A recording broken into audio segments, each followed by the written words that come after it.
Hello students, welcome back to your own YouTube channel. My name is Mimansha Kaur and आज हम बात करने वाले हैं आईसीएसई क्लास 10 के एक बहुत ही super amazing super duper cool chapter के बारे में, which is none other than chemical bonding. Honestly speaking, starting से ही ये चैप्टर मेरा तो बहुत ज़्यादा पर्सनली फेवरेट रहा है। क्यों फेवरेट रहा है मैम? बिकॉज इस चैप्टर में बहुत इंटरेस्टिंग चीज़ है यार। हम यहाँ पे सीख रहे होते हैं कि कैसे एटम्स कंबाइन हो रहे हैं, कैसे मॉलिक्यूल बना रहे हैं, कैसे एलिमेंट्स फॉर्म हो रहे हैं, किस तरीके से उनकी कंबाइनिंग हो रही है, कैसी उनके बीच में बॉन्डिंग है। एंड सबसे बढ़िया चीज़ जो मेरी फेवरेट है, रियल लाइफ एग्जाम्पल से इसको रिलेट करके समझना, जिससे केमिस्ट्री बन जाती है और भी ज़्यादा इंटरेस्टिंग। सो अगर आप भी रेडी है इस चैप्टर को सबसे ईजी एंड सबसे क्लियर वे में समझने के लिए, सो give me thumbs up in the comment section and start करते हैं। what I want from you all is आपका full on dedication, full on support। कुछ नहीं करना है आपको, सिर्फ मेरी इस वीडियो को अपने सामने रखना है, हेडफोन्स को लगाना है, अपनी नोटबुक पेन पेंसिल लेके बैठ जाना है एंड मेरे साथ इस चैप्टर के नोट्स बनाने हैं एज वेल एज सारी प्रैक्टिस करनी है, ताकि आपका जो फाइनल एग्जाम्स के लिए ये चैप्टर है वो सबसे बढ़िया तरीके से आपका रेडी हो जाए। एक भी मार्क्स इस चैप्टर से आपका बोर्ड एग्जाम्स में कट नहीं होना चाहिए, राइट? सो स्टार्ट करते हैं केमिकल बॉन्डिंग आईसीएसई क्लास 10। तो सबसे पहले हम बात करेंगे कि कौन कौन से ऐसे मेजर टॉपिक्स हैं जो हम आज के इस वीडियो में कवर करने वाले हैं फ्रॉम दिस चैप्टर। सो आज की इस वीडियो में हम सबसे पहले इंट्रोडक्शन पार्ट को कवर करेंगे। Why introduction?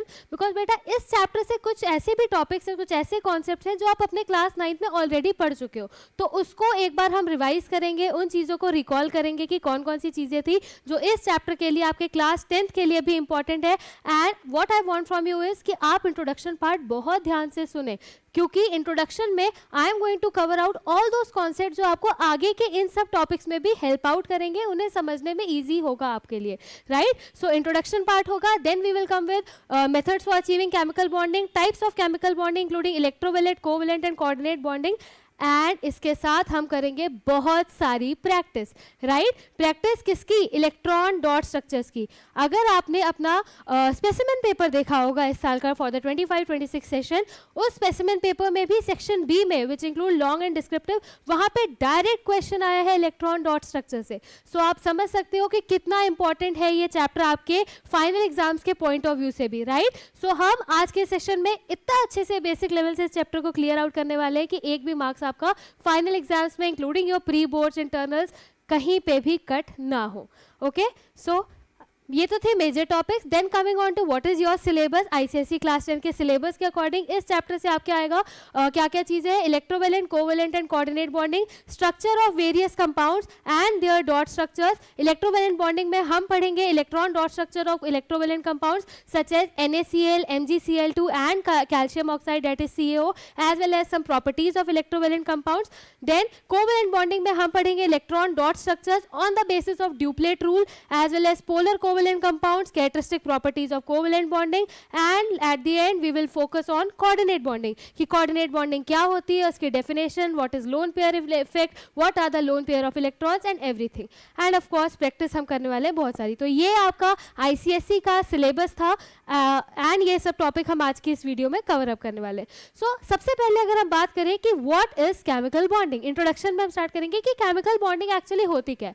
अच्छा, अगर बहुत ईजी वे में मैं आपसे पूछूं व्हाट इज बॉन्डिंग, बॉन्डिंग से आप क्या समझते हैं? जैसे हम डेली लाइफ में बोलते हैं ना कि बॉन्डिंग वर्ड का इस्तेमाल जब हम करते हैं तो किस पर्पस में करते हैं, किस चीज़ से रिलेट करते हुए? यस एग्जैक्टली, हम जैसे बोलते हैं ना कि मेरी बॉन्डिंग मेरी मदर से बहुत अच्छी है, या I am very close to my parents, मेरी पेरेंट्स से बॉन्डिंग बहुत अच्छी है, या मेरी बेस्ट फ्रेंड से मेरी बॉन्डिंग बहुत अच्छी है।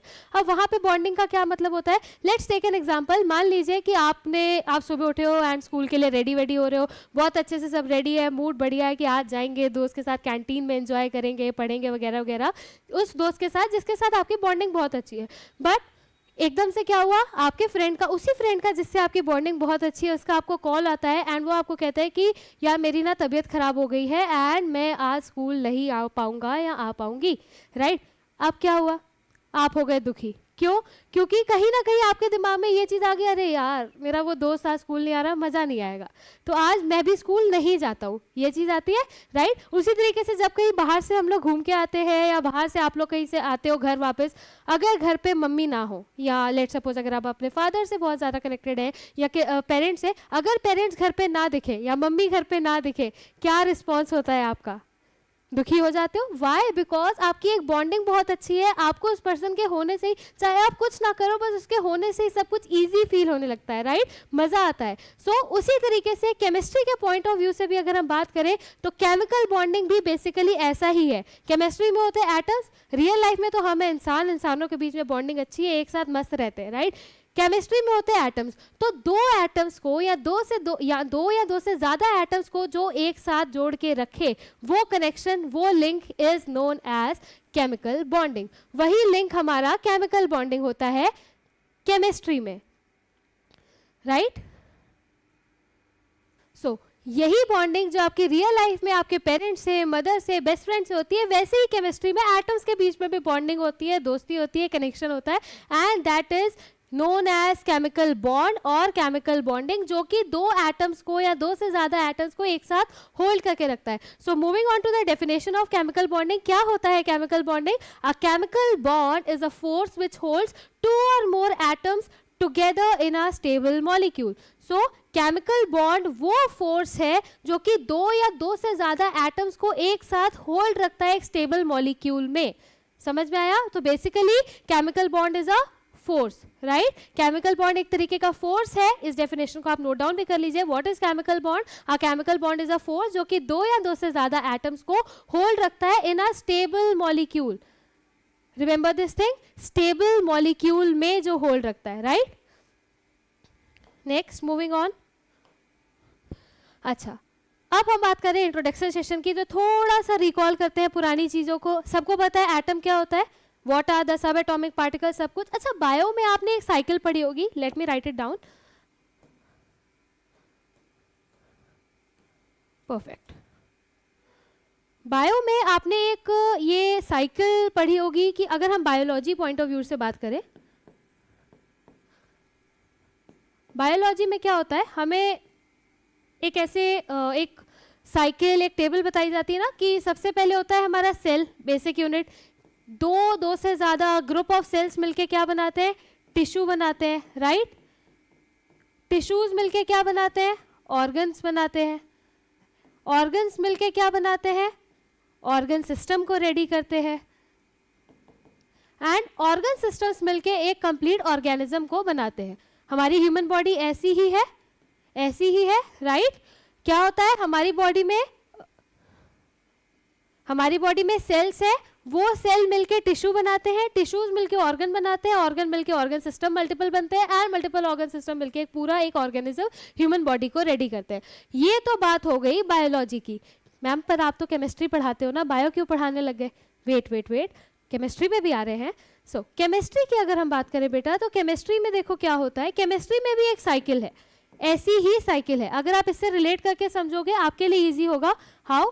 सी, केमिस्ट्री में हमारे पास सबसे पहले होता है एटम। ये चीज़ तो मैम हमने पढ़ी भी हुई है कि atom is the smallest unit of any element that participates in a chemical reaction. ये तो हमें पता है, शुरुआत तो एटम से ही हो रही है। अब इसके अंदर जो सब एटॉमिक पार्टिकल है, जैसे यहाँ पे हमारे पास बायोलॉजी में या ह्यूमन बॉडी में, सेल के अंदर, लिविंग ऑर्गेनिज्म बॉडी में क्या होता है? न्यूक्लियस होता है, वैक्यूल होता है, वगैरह वगैरह, दैट इज बायो। एंड उसी तरीके से, and I am very bad at bio for sure, but if I talk about chemistry, so yeah, I am a topper in chemistry। Atoms की अगर हम बात करें तो उसी तरीके से एटम्स में भी सब एटॉमिक पार्टिकल्स है केमिस्ट्री के। अब ये एटम्स क्या करते हैं? एटम्स मिलके हमारे मॉलिक्यूल्स बना रहे होते हैं, मॉलिक्यूल्स मिलके हमारे क्या रेडी करते हैं? एलिमेंट्स को रेडी करते हैं, एंड एलिमेंट्स मिलके हमारे कंपाउंड्स को बनाते हैं। कंपाउंड्स के बाद आपके सब्सटेंसेस वगैरह है, प्योर, इम्प्योर वगैरह वगैरह। सो एक ये बेसिक साइकिल है केमिस्ट्री की। ऊपर हमने देखा बायो की, ये बेसिक साइकिल है हमारी केमिस्ट्री की, राइट। जहाँ पे स्टार्टिंग होती है एटम से, एटम मिलके बनाते हैं मॉलिक्यूल्स, मॉलिक्यूल्स मिलके बना रहे होते हैं एलिमेंट्स, एंड एलिमेंट्स मिलके बना रहे होते हैं कंपाउंड्स। अच्छा मैम, ये तो बात हमें समझ में आ गई कि शुरुआत तो हमारी कहाँ से हो रही है? फर्स्ट नंबर पे तो हमारे एटम्स आ रहे हैं। अब जरा हम एटम्स को समझते हैं कि एटम क्या होता है। मैम ये भी हमें पता है, अभी आपने बोला कि atom is the smallest unit that participates in any chemical reaction. किसी भी केमिकल रिएक्शन में पार्टिसिपेट करने वाली वो सबसे छोटी यूनिट होती है एटम। एटम के अगर हम स्ट्रक्चर की बात करें बेटा, तो एटम का स्ट्रक्चर कैसा होता है? Let's talk about the structure. सबसे पहले एटम में होता है सेंटर में हमारा न्यूक्लियस, राइट। इस न्यूक्लियस के आसपास क्या होते हैं? ये हमारे, मैम इस न्यूक्लियस के आसपास हमारे शेल्स होते हैं। Let me draw the shells.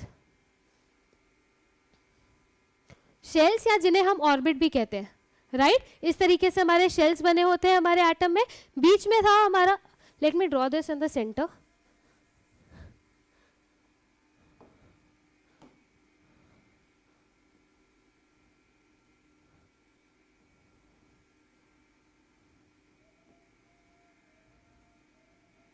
ये एक जनरल सा हम एक स्ट्रक्चर की बात कर रहे हैं जहां बीच में हमारा प्रेजेंट है न्यूक्लियस। एटम में बीचों बीच हमारा प्रेजेंट होता है क्या? न्यूक्लियस। एंड एटम के स्ट्रक्चर कुछ ऐसा ही होता है। ये हमारे हो गए न्यूक्लियस, एंड ये तीनों क्या है हमारे? ये तीनों हमारे होते हैं what? These are known as shells और ऑर्बिट्स, राइट। शेल्स बोले या ऑर्बिट्स बोले एक ही बात है। तो बीच में हमारा है न्यूक्लियस, आसपास उसके रिवॉल्विंग में है शेल्स। अब मैम होता क्या है न्यूक्लियस में? हमें पता है बेटा क्या होता है न्यूक्लियस में? हमारे होते हैं nucleus that involves protons and neutrons. Neutrons नाम से ही पता चल रहा है, न्यूट्रॉन्स न्यूट्रल वर्ड से आ रहा है, यानी कि उस पर कोई चार्ज होता है? नहीं, न्यूट्रॉन्स के ऊपर कोई चार्ज नहीं होता, but protons are positively charge particles, so protons पे चार्ज होता है पॉजिटिव का। अच्छा, अब आप ये चीज जानते हो, ये चीज आप सोच सकते हो रिलेट करके कि अगर न्यूक्लियस में पॉजिटिवली चार्ज प्रोटॉन्स है एंड न्यूट्रल न्यूट्रॉन्स है, तो ओवरऑल न्यूक्लियस का चार्ज क्या हो गया? ओवरऑल न्यूक्लियस का चार्ज पॉजिटिव हो गया। अब भाई न्यूट्रॉन्स पे तो कोई चार्ज नहीं था, बट प्रोटॉन्स पे पॉजिटिव का है, राइट। सो ओवरऑल चार्ज बन गया न्यूक्लियस पे किस चीज का? पॉजिटिव का।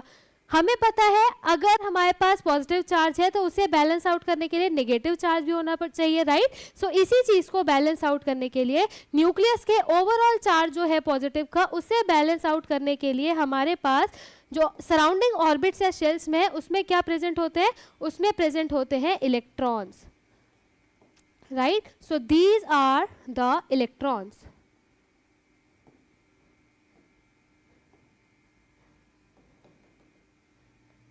दीज आर द इलेक्ट्रॉन्स जो कि हमारे सराउंडिंग में फिल्ड अप है, राइट। ये हमारे इलेक्ट्रॉन्स है। इलेक्ट्रॉन्स पे कैसा चार्ज होता है हमारा? इलेक्ट्रॉन्स पे चार्ज होता है हमारा नेगेटिव का। कितना? ये हमारे हो गए इलेक्ट्रॉन्स, ई माइनस से I am representing, and they are negatively charge. Protons की बात करें, जो प्रोटॉन्स है वो पॉजिटिवली चार्ज होते हैं, एंड जो न्यूट्रॉन्स है इलेक्ट्रॉन्स है वो नेगेटिवली चार्ज होते हैं, जो कि ओवरऑल पॉजिटिव चार्ज को बैलेंस आउट कर रहे होते हैं। मैम ये चीज़ तो हमें पता थी, वेरी गुड। अब हम बात करते हैं वैलेंस इलेक्ट्रॉन्स की। What are the valence electrons बेटा? So basically valence electrons are those electrons that are present in valence shell of any atom. Valence shell कौन सा होता है बेटा ma'am? So valence shell is the outer most shell, ये भी हमें पता है। किसी भी एटम का, किसी भी जो एटम है हमारा एलिमेंट का, उसके जो आउटर मोस्ट शेल होता है that is your valence shell, वो हमारा वैलेंस शेल होता है। And the electrons present in valence shell are called valence shell, या बोल सकते हैं outer most shell. Outer most shell में या वैलेंस शेल में जो प्रेजेंट है हमारे इलेक्ट्रॉन्स, वो कौन से इलेक्ट्रॉन्स होते हैं? Electrons present in valence shell और outer most shell are known as valence electrons. Valence electrons. इतनी बात समझ में आई? इतनी बात समझ में आई? मैम ये आपने क्यों बताया है, अभी बताते हैं क्यों बताया है। सी, वैलेंस इलेक्ट्रॉन्स तक की कहानी हमने सब atomic particles, electron, proton, neutrons देख लिए, कहाँ क्या क्या प्रेजेंट है देख लिया। वैलेंस शेल समझ लिया कि आउटर मोस्ट जो सबसे बाहर वाला शेल होता है वो हमारा वैलेंस शेल होता है, एंड जो इलेक्ट्रॉन्स वैलेंस शेल में प्रेजेंट होते हैं वो हमारे वैलेंस इलेक्ट्रॉन्स होते हैं। इतनी बात तो हमें समझ में आ गई। अब हम बात करते हैं कि metallic and non metallic elements की। सो बेटा ऐसे जितने भी एलिमेंट्स हैं जिनके आउटर मोस्ट शेल में 1, 2 या 3 इलेक्ट्रॉन्स प्रेजेंट हैं, वो होते हैं हमारे मेटेलिक एलिमेंट्स। ये क्या बता दिया मैम आपने? सो सी, दो चीजें होती हैं हमारे पास। पहली है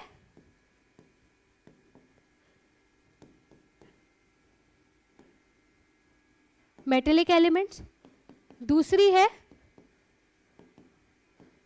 नॉन मेटेलिक एलिमेंट्स। ये क्या होता है मैम, अभी बताते हैं ये क्या होता है। सो बेटा मेटेलिक एलिमेंट्स वो होते हैं, ऐसे एलिमेंट्स जिनके एटम के आउटर मोस्ट शेल में या वैलेंस शेल में 1, 2 या 3 इलेक्ट्रॉन्स प्रेजेंट होते हैं। सो एलिमेंट्स विद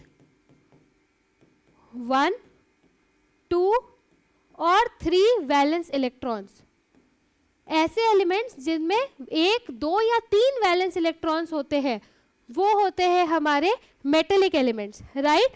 नेक्स्ट इसी का अपोजिट, अगर इसी का अपोजिट की बात करें, सो एलिमेंट्स विद 4 और 5 और 6 और 7, 4 या 5 या 6 या 7, अगर इतने वैलेंस इलेक्ट्रॉन किसी एलिमेंट के आउटर मोस्ट शेल में है या वैलेंस इलेक्ट्रॉन्स हैं 4, 5, 6 या 7, तो ऐसे एलिमेंट्स को हम कैसे एलिमेंट्स कहते हैं, नॉन मेटेलिक एलिमेंट्स कहते हैं। सॉरी, हाँ राइट, ओके। सो समझ में आया मेटेलिक एलिमेंट्स क्या होते हैं, नॉन मेटेलिक एलिमेंट्स क्या होते हैं। आई होप ये चीज क्लियर होगी सभी को। ओके, सो आई होप ये चीज क्लियर होगी सभी को कि अगर किसी भी एलिमेंट के आउटर मोस्ट शेल जो है, जो एटम है उसके आउटर मोस्ट शेल में 1, 2 या 3 वैलेंस इलेक्ट्रॉन है तो वो मेटेलिक एलिमेंट होता है, एंड 4, 5, 6 या 7 इलेक्ट्रॉन है आउटर मोस्ट शेल में तो वो कैसे एलिमेंट्स होते हैं, नॉन मेटेलिक एलिमेंट्स होते हैं। मेटेलिक एलिमेंट्स की एक और चीज होती है बेटा कि ये फर्दर क्या फॉर्म करते हैं, कैटायंस फॉर्म करते हैं, एंड जो हमारे नॉन मेटेलिक एलिमेंट्स हैं ये फर्दर क्या फॉर्म करते हैं, शेयरिंग के बाद या ट्रांसफर के बाद एनायंस फॉर्म करते हैं। ये चीज क्या बता दी मैम, आयंस क्या होते हैं। आयंस आपको पता है क्या होते हैं, ions are none other than, basically ions are just the atoms with any charge over them. अगर किसी एटम पे कोई चार्ज है तो वो आयन बन जाता है। अगर किसी एटम पे let suppose x is an atom and उसमें पॉजिटिव का चार्ज आ गया, यानी कि इसने अगर अपने इलेक्ट्रॉन्स किसी को दे दिए हैं, अभी आगे आप समझोगे कि ये क्या है एक्चुअली, एंड अगर किसी ने अपने पॉजिटिव चार्ज आया है किसी एटम पे, then it becomes cation. These are the positively charged ions, positively charged ions. and अगर किसी एलिमेंट पे let's suppose y is an element and इसमें नेगेटिव माइनस का चार्ज आ गया है, then it is known as an ion. just the opposite of this, it is negatively charged ions. तो समझ में आया कि ions क्या है। आई होप ये चीज क्लियर होगी कि क्या बताया अभी अभी। सो बेसिकली हमने समझा कि वैलेंस इलेक्ट्रॉन्स क्या होते हैं, जो आउटर मोस्ट शेल में जितने इलेक्ट्रॉन्स हैं वो वैलेंस इलेक्ट्रॉन्स हो गए। मेटेलिक और नॉन मेटेलिक क्या होते हैं, अगर वैलेंस इलेक्ट्रॉन किसी एलिमेंट के 1, 2 या 3 है तो वो मेटेलिक हो गया, और अगर 4, 5, 6 या 7 है तो वो नॉन मेटेलिक हो गया। अच्छा, अगर मैम 8 हो जाए तो, हमने तो octet rule and duplet rule पढ़ रखा है, चलिए इसे भी डिस्कस कर लेते हैं कि what is the octet rule. That's why I was telling कि इंट्रोडक्शन पार्ट बहुत ध्यान से सुनेंगे तभी आपको आगे चीजें और ज्यादा क्लियर हो जाएंगी, राइट। सो इंट्रोडक्शन में I am covering all those basic concept जो आपको आगे हेल्प आउट करेंगी चीजों को समझने के लिए। सो हम बात कर रहे थे, अच्छा सबसे पहले अगर हम बात करें that what are noble gases. Noble gases सबको पता है क्या होती है। सो नोबल गैसेस बोले या इनर्ट गैसेस बोले, ये कौन से एलिमेंट्स होते हैं। सभी ने पीरियोडिक टेबल देखी होगी, सभी ने पीरियोडिक टेबल पढ़ी होगी। वैसे भी फॉर आईसीएससी क्लास 10 20 एलिमेंट्स तक पीरियोडिक टेबल सभी को याद होनी चाहिए। If you want an easy way to learn this, let me know in the comment section. Comment section में जल्दी से बोल दो yes I want an easy way for periodic table. Easy periodic table, अच्छा just comment down easy periodic table. अगर आपको कोई easy way जानना है कि ऐसी कौन सी ट्रिक है मैम जिससे हम इजी वे में पीरियोडिक टेबल 20 एलिमेंट्स के याद कर ले, अगर आप चाहते हो कि मैं आपको वो ट्रिक बताऊं या स्ट्रैटेजी बताऊं जिससे इजी वे में 20 एलिमेंट फटाफट से याद हो जाए, तो let me know in the comment section. Just comment कर दीजिए easy periodic table and I will read your comments and then I will get you a trick to learn this table, right. ये 20 elements को याद करने की एक easy trick लेके आएंगे हम लोग। ओके, सो सबसे पहले अगर हम बात करें कि नोबल गैसेस या इनर्ट गैसेस क्या होती है, तो पीरियोडिक टेबल में जो ग्रुप 18 वाले एलिमेंट्स हैं ये हमारे इनर्ट गैसेस हैं या नोबल गैसेस है। इनकी क्या खास प्रॉपर्टी होती है, इनकी खास प्रॉपर्टी ये होती है कि ये होते हैं स्टेबल, ना तो इन्हें किसी की ज़रूरत है, किसी से लेने की ज़रूरत नहीं, किसी को देने की ज़रूरत नहीं, ये अकेले ही सेल्फ सेंटर्ड है भैया। हम जो भी है अपने आप में है, ये तो ये कहते हैं, ना हम किसी को कुछ दें ना किसी से ले, हम अपने आप में खुश हैं, कंप्लीटली स्टेबल है। ये खास बात होती है इनर्ट गैसेस की या नोबल गैसेस की, जो कि ग्रुप 18 वाले एलिमेंट्स होते हैं। एग्जाम्पल के तौर पर आपको पता है helium, neon, argon and all, right. So ये हमारे कैसे है 20 एलिमेंट्स तक की बात करें तो यही 3 आपकी इनर्ट गैसेस आती हैं। सो ये होती है स्टेबल, स्टेबल होती है, साथ ही साथ अनरिएक्टिव होती हैं। मैम अनरिएक्टिव क्यों होती है? बिकॉज इनके आउटर मोस्ट शेल में 2 या 8 इलेक्ट्रॉन्स प्रेजेंट होते हैं। ये ड्यूप्लेट रूल या ऑक्टेट रूल को फॉलो कर रहे होते हैं। मैम ये जरा रिवाइज करा देते, ओके करा देते हैं। ड्यूप्लेट रूल क्या होता है? सबको याद होगा, पहले आप पढ़ चुके होंगे। ड्यूप्लेट रूल कहता है as per the duplet rule every element और एटम ट्राइज टू अचीव और get 2 electrons in outer most shell. हर एक एटम या एलिमेंट क्या करता है? अपने आउटर मोस्ट शेल में 2 इलेक्ट्रॉन्स लाने की कोशिश करता है as per the duplet rule. Such as for example अगर हम बात करें हीलियम की, तो हीलियम का एटॉमिक नंबर हमें पता है 2। अगर इसका इलेक्ट्रॉनिक कॉन्फ़िगरेशन लिखे तो सिर्फ 2 होगा, राइट। सो इसका आउटर मोस्ट शेल, अगर इसका आप स्ट्रक्चर ड्रॉ करोगे हीलियम का तो कैसा बनेगा? लेट सपोज ये हीलियम का एटम है, न्यूक्लियस है सॉरी, एंड इसका आउटर मोस्ट शेल, पहले ही शेल में कितने इलेक्ट्रॉन्स आएंगे? कितने इलेक्ट्रॉन्स आएंगे? चलिए देखते हैं, 1 और 2 आ गए। As per the duplet rule अगर इसके आउटर मोस्ट शेल, अब इसके बाहर इसका कोई शेल नहीं है, सिर्फ के एक ही शेल हमारे इसमें प्रेजेंट था हीलियम के लिए, एंड इसके इस एक शेल में 2 इलेक्ट्रॉन्स प्रेजेंट है। तो as per the duplet rule ये हो गई स्टेबल। सिमिलरली एक होता है ऑक्टेट रूल। ऑक्टेट रूल क्या होता है उसकी बात कर लेते हैं।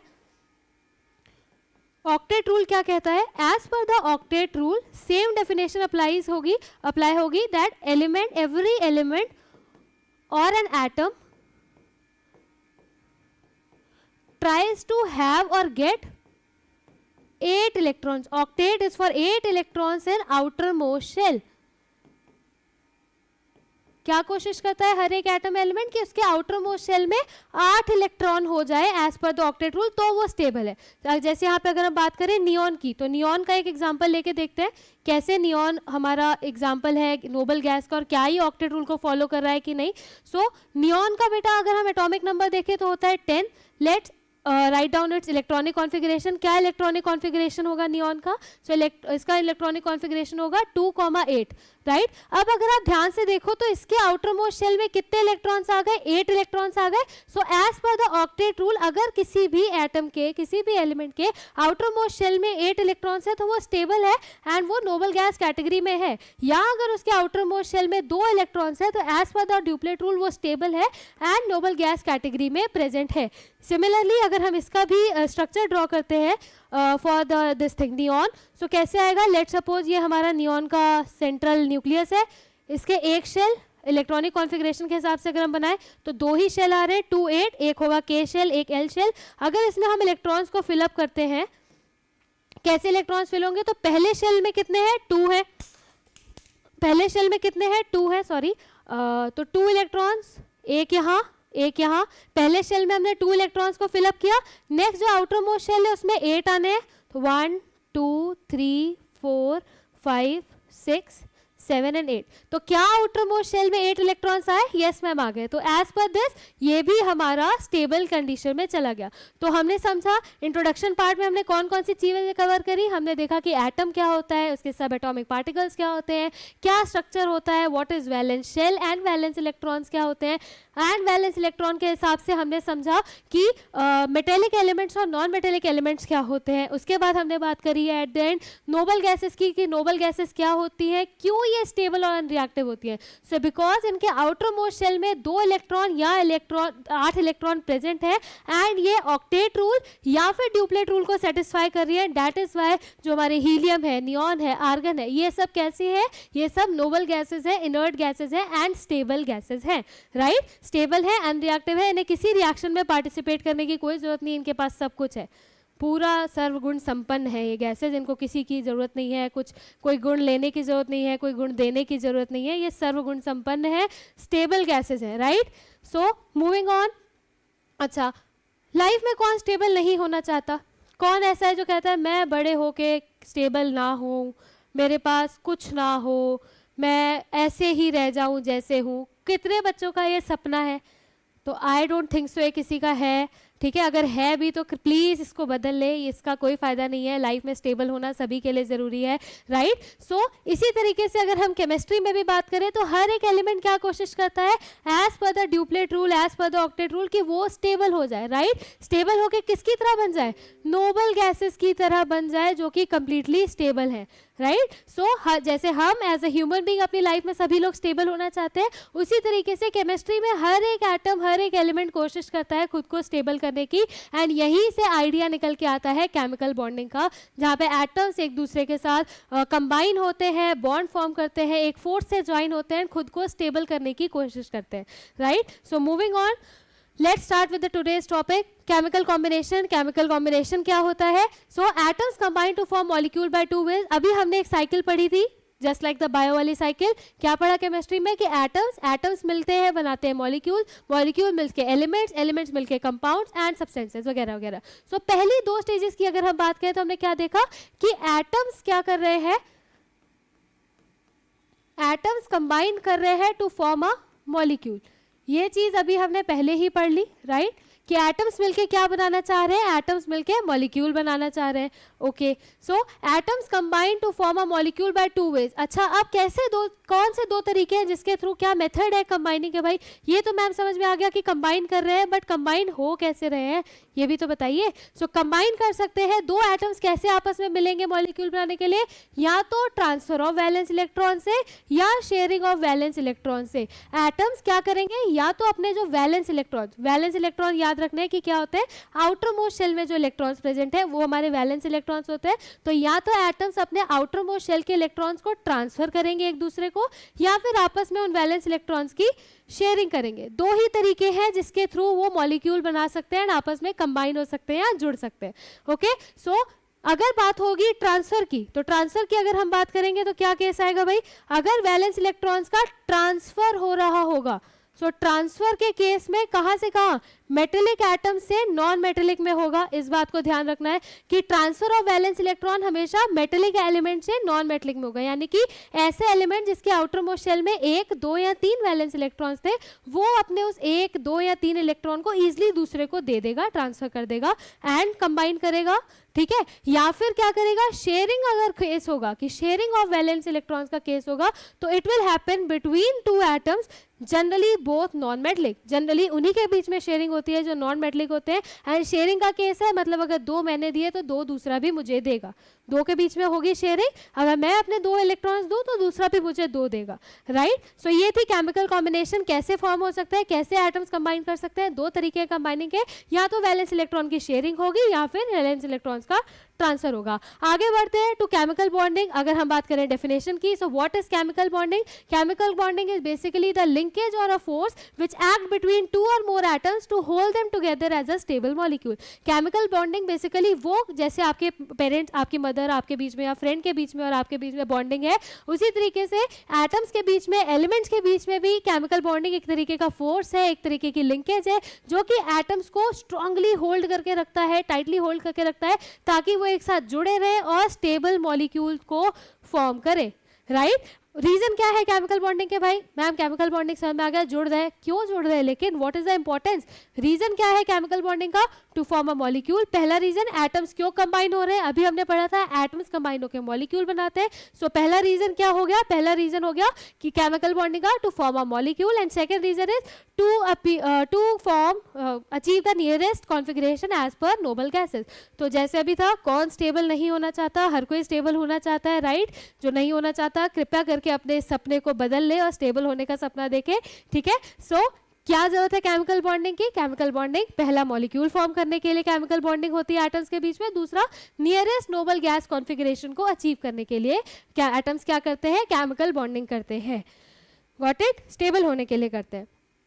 Moving on, what are the methods, तो कौन कौन से मेथड्स है मैम जिसके थ्रू अब हमने एटम्स जो है आपस में कंबाइन करेंगे, दो ही तरीके हैं, जैसे हम पहले भी डिस्कस कर चुके हैं, या तो इलेक्ट्रॉन्स को ट्रांसफर करके या फिर इलेक्ट्रॉन की शेयरिंग करके। अगर एटम्स क्या करेंगे, लेट सपोज दो एटम्स हैं, मान लेते हैं एक एटम है ए और एक है बी, ठीक है, दो एटम्स है, अगर इनके बीच में इलेक्ट्रॉन का ट्रांसफर होगा तो वो केस होगा हमारा इलेक्ट्रोवैलेंट बॉन्डिंग का, उसे हम कहते हैं। सो ऐसी बॉन्डिंग जहां पे इलेक्ट्रॉन ट्रांसफर हो रहा हो, एक के पास था, लेट्स सपोज ए के पास एक इलेक्ट्रॉन था और उसने अपना एक इलेक्ट्रॉन बी को दे दिया, अपना एक इलेक्ट्रॉन बी को दे दिया कि भाई मेरे पास है, मेरा काम चल जाएगा, अगर तुम ले भी लोगे तो तुम ये ले लो, मैं ऐसे ठीक हूँ, मेरे पास एक एक्स्ट्रा है या तुम ले सकते हो तो ले लो। तो ये वाला केस अगर आता है तो there is electrovalent bonding. Similarly अगर इलेक्ट्रॉन की शेयरिंग होती है कि भाई मेरे पास भी एक चीज है, तुम्हारे पास भी एक चीज है, हम दोनों को ही दो दो चाहिए, राइट? ए को भी दो चीजें चाहिए, बी के भी दो चीजें चाहिए, दोनों के पास एक एक है, तो क्या कंडीशन आई? ए ने बोला बी को कि तुम मेरा लेके दो तुम इस्तेमाल कर लो, तुम्हारा भी दो का काम हो जाए, एंड बी ने बोला मेरा एक लेके तुम भी अपने पास दो कर लो एंड तुम्हारा भी काम हो जाए। तो यहाँ क्या हुई? शेयरिंग हुई, दोनों के पास एक एक था पर चाहिए कितने थे? दो दो, तो दोनों ने आपस में शेयरिंग कर ली, एक दूसरे का काम चला लिया। तो this is the case of covalent bonding. अभी अभी अभी इसको हम ऐसे समझ रहे हैं जस्ट एक आइडिया के लिए, अभी इसे हम और ब्रॉड में पढ़ेंगे आगे, राइट? सो मूविंग ऑन, ये समझ में आया? दो तरीके हैं कॉम्बाइनिंग के, एक है इलेक्ट्रॉन ट्रांसफर, एक है इलेक्ट्रॉन शेयरिंग। अगर इलेक्ट्रॉन ट्रांसफर हो रहा है, एक के पास अच्छे खासे थे, एक एक्स्ट्रा था, तो उसने बी को दे दिया, राइट? तो ये ट्रांसफर हुआ एक से दूसरे के पास, that is electrovalent bonding. And ionic और इलेक्ट्रोवैलेंट कंपाउंड्स फॉर्म होते हैं ऐसे केस में। कौन से कंपाउंड्स फॉर्म होते हैं? इलेक्ट्रोवैलेंट कंपाउंड्स और ionic compounds. Remember this thing, electrovalent bonding के केस में इलेक्ट्रोवैलेंट या हम कहते हैं आयनिक कंपाउंड्स का फॉर्मेशन होता है। एंड कोवैलेंट के केस में एज द नेम सजेस्ट कैसे कंपाउंड्स फॉर्म होते हैं? दोनों में शेयरिंग होगी, दोनों मिलके एक चीज फॉर्म करेंगे, और वो क्या चीज होगी? कैसा कंपाउंड फॉर्म होगा? कोवैलेंट कंपाउंड फॉर्म होगा,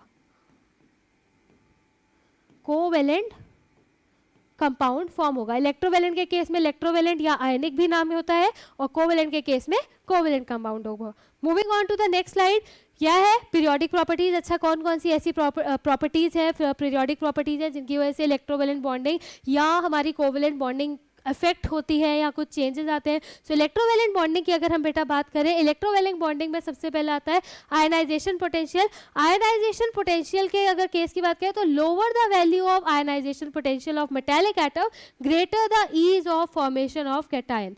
जितना ज्यादा आयनाइजेशन पोटेंशियल की वैल्यू कम होगी उतना ईजिली कैटायन फॉर्म होगा मेटालिक का, राइट? अभी हमने मेटालिक के केस में पढ़ा था ना कि पॉजिटिवली चार्ज कैटायंस में वो चेंज होता है, तो आयनाइजेशन पोटेंशियल पे भी ये चीज डिपेंड करती है कि वो कैटायन को कैसे फॉर्म करेगा या जब अपना इलेक्ट्रॉन देगा तो कैसे देगा। अच्छा, इस चीज को समझते हैं एक जस्ट अ रिकैप कि एक्चुअल में जो चार्जेस हैं वो आते कैसे हैं।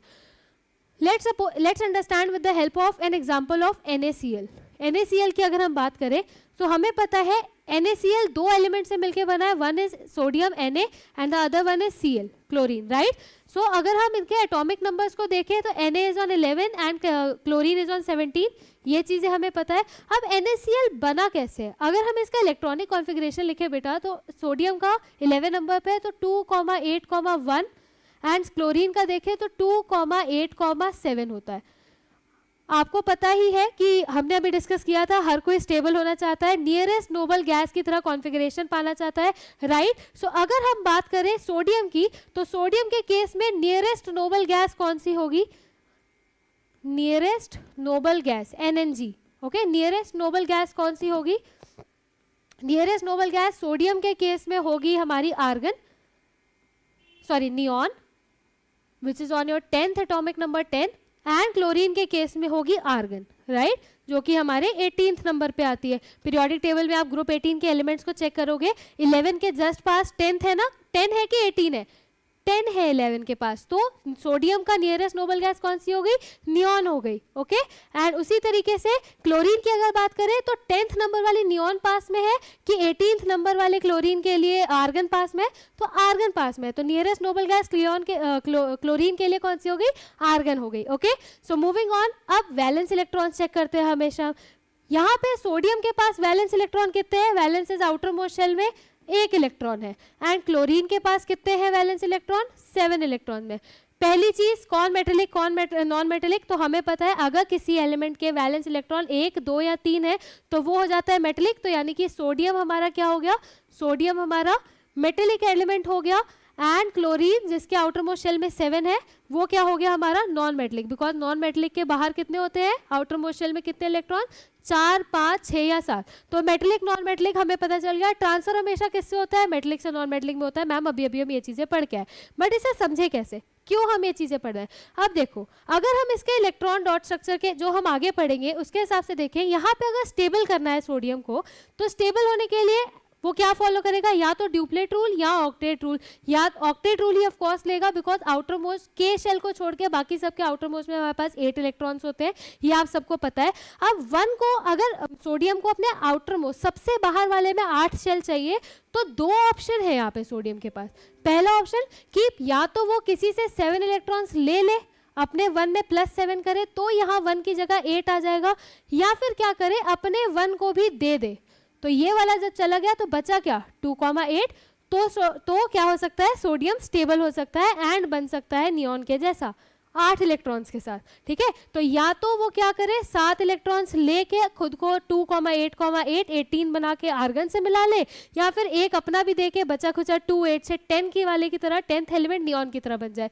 हमने देखा था नियरेस्ट नोबल गैस है नियॉन, तो वो नियॉन की तरह बनना ही प्रेफर करेगा, बिकॉज हमें पता है कि एनर्जी की रिक्वायरमेंट होती है, चाहे कोई भी एलिमेंट इलेक्ट्रॉन को लूज करे चाहे गेन करे, एनर्जी लगेगी। तो अब आप खुद सोचिए, खुद से सोचो, 7 इलेक्ट्रॉन्स को लेने में 1 लिया, 2 लिया, 3 लिया, 4, 5, 6, 7 इलेक्ट्रॉन्स ऐसे एक एक करके लिए, या अपना एक उठा के दे दिया, एनर्जी किसमें कम लगी, एनर्जी किसमें कम लगी, 1 इलेक्ट्रॉन देने में कम लगी। तो sodium will prefer this option कि वो अपना 1 इलेक्ट्रॉन दे देगा। उसी तरीके से क्लोरीन की बात करें तो क्लोरीन को भी स्टेबल होना है, अपने आउटर मोस्ट शेल में 8 इलेक्ट्रॉन चाहिए। 8 इलेक्ट्रॉन चाहिए मतलब क्या करेगा, या तो वो 1 + 1 करके खुद को 8 बना ले, या स्टेबल होने के लिए -7 कर दे, तो बचेगा 2,8 नियॉन की तरह बन गया, या +1 किसी से अगर 1 ले ले तो 18 बन जाएगा, 288 and this will become your 18 just like argon. हमने अभी देखा क्लोरीन की नियरेस्ट नोबल गैस कौन सी है, आर्गन है, तो आर्गन की तरह बनना प्रेफर करेगा। कैसे, 1 लेके। तो क्लोरीन ने कौन सा ऑप्शन चूज किया, 1 लेने का, सोडियम ने कौन सा ऑप्शन चूज किया, 1 देने का। अब यहाँ पे दोनों को सेम रिक्वायरमेंट है, 1 की ही रिक्वायरमेंट है, 1 को 1 देना है, 1 को 1 लेना है। सो यहाँ से बेटा अगर हम बात करें, ध्यान दें, तो मान ले अगर इसके स्ट्रक्चर से बात करें तो सोडियम के पास 1 था बाहर वाले में जो वो देना चाहता है किसी को, और क्लोरीन को 1 की रिक्वायरमेंट है, 1 चाहिए यहाँ पे, राइट। तो सोडियम ने क्या डिसाइड किया, यार मुझे तो 1 देना ही है, मैं क्लोरीन को दे देता हूँ, क्लोरीन को दे देता हूँ। क्लोरीन के पास 1 आ गया और इसके पास से 1 चला गया। अब इसके पास बच गए 2,8 और इसके पास हो गया 2,8,7 था, 7 + 1 8। क्या आउटर मोस्ट शेल में दोनों के 8 इलेक्ट्रॉन आ गए, यस मैम आ गए, ये भी स्टेबल हो गया, ये भी स्टेबल हो गया। अब एक बहुत बेसिक सी चीज हमें पता है, देने वाला हमेशा क्या होता है, बड़ा होता है, right. We as a teachers are giving you knowledge, हम आपको पढ़ा रहे हैं, बता रहे हैं, हम आपसे एक लेवल अप हुए, बड़ा कौन हुआ, टीचर्स या स्टूडेंट्स, टीचर्स बड़े होते हैं हमेशा, राइट, डोमिनेट करते हैं।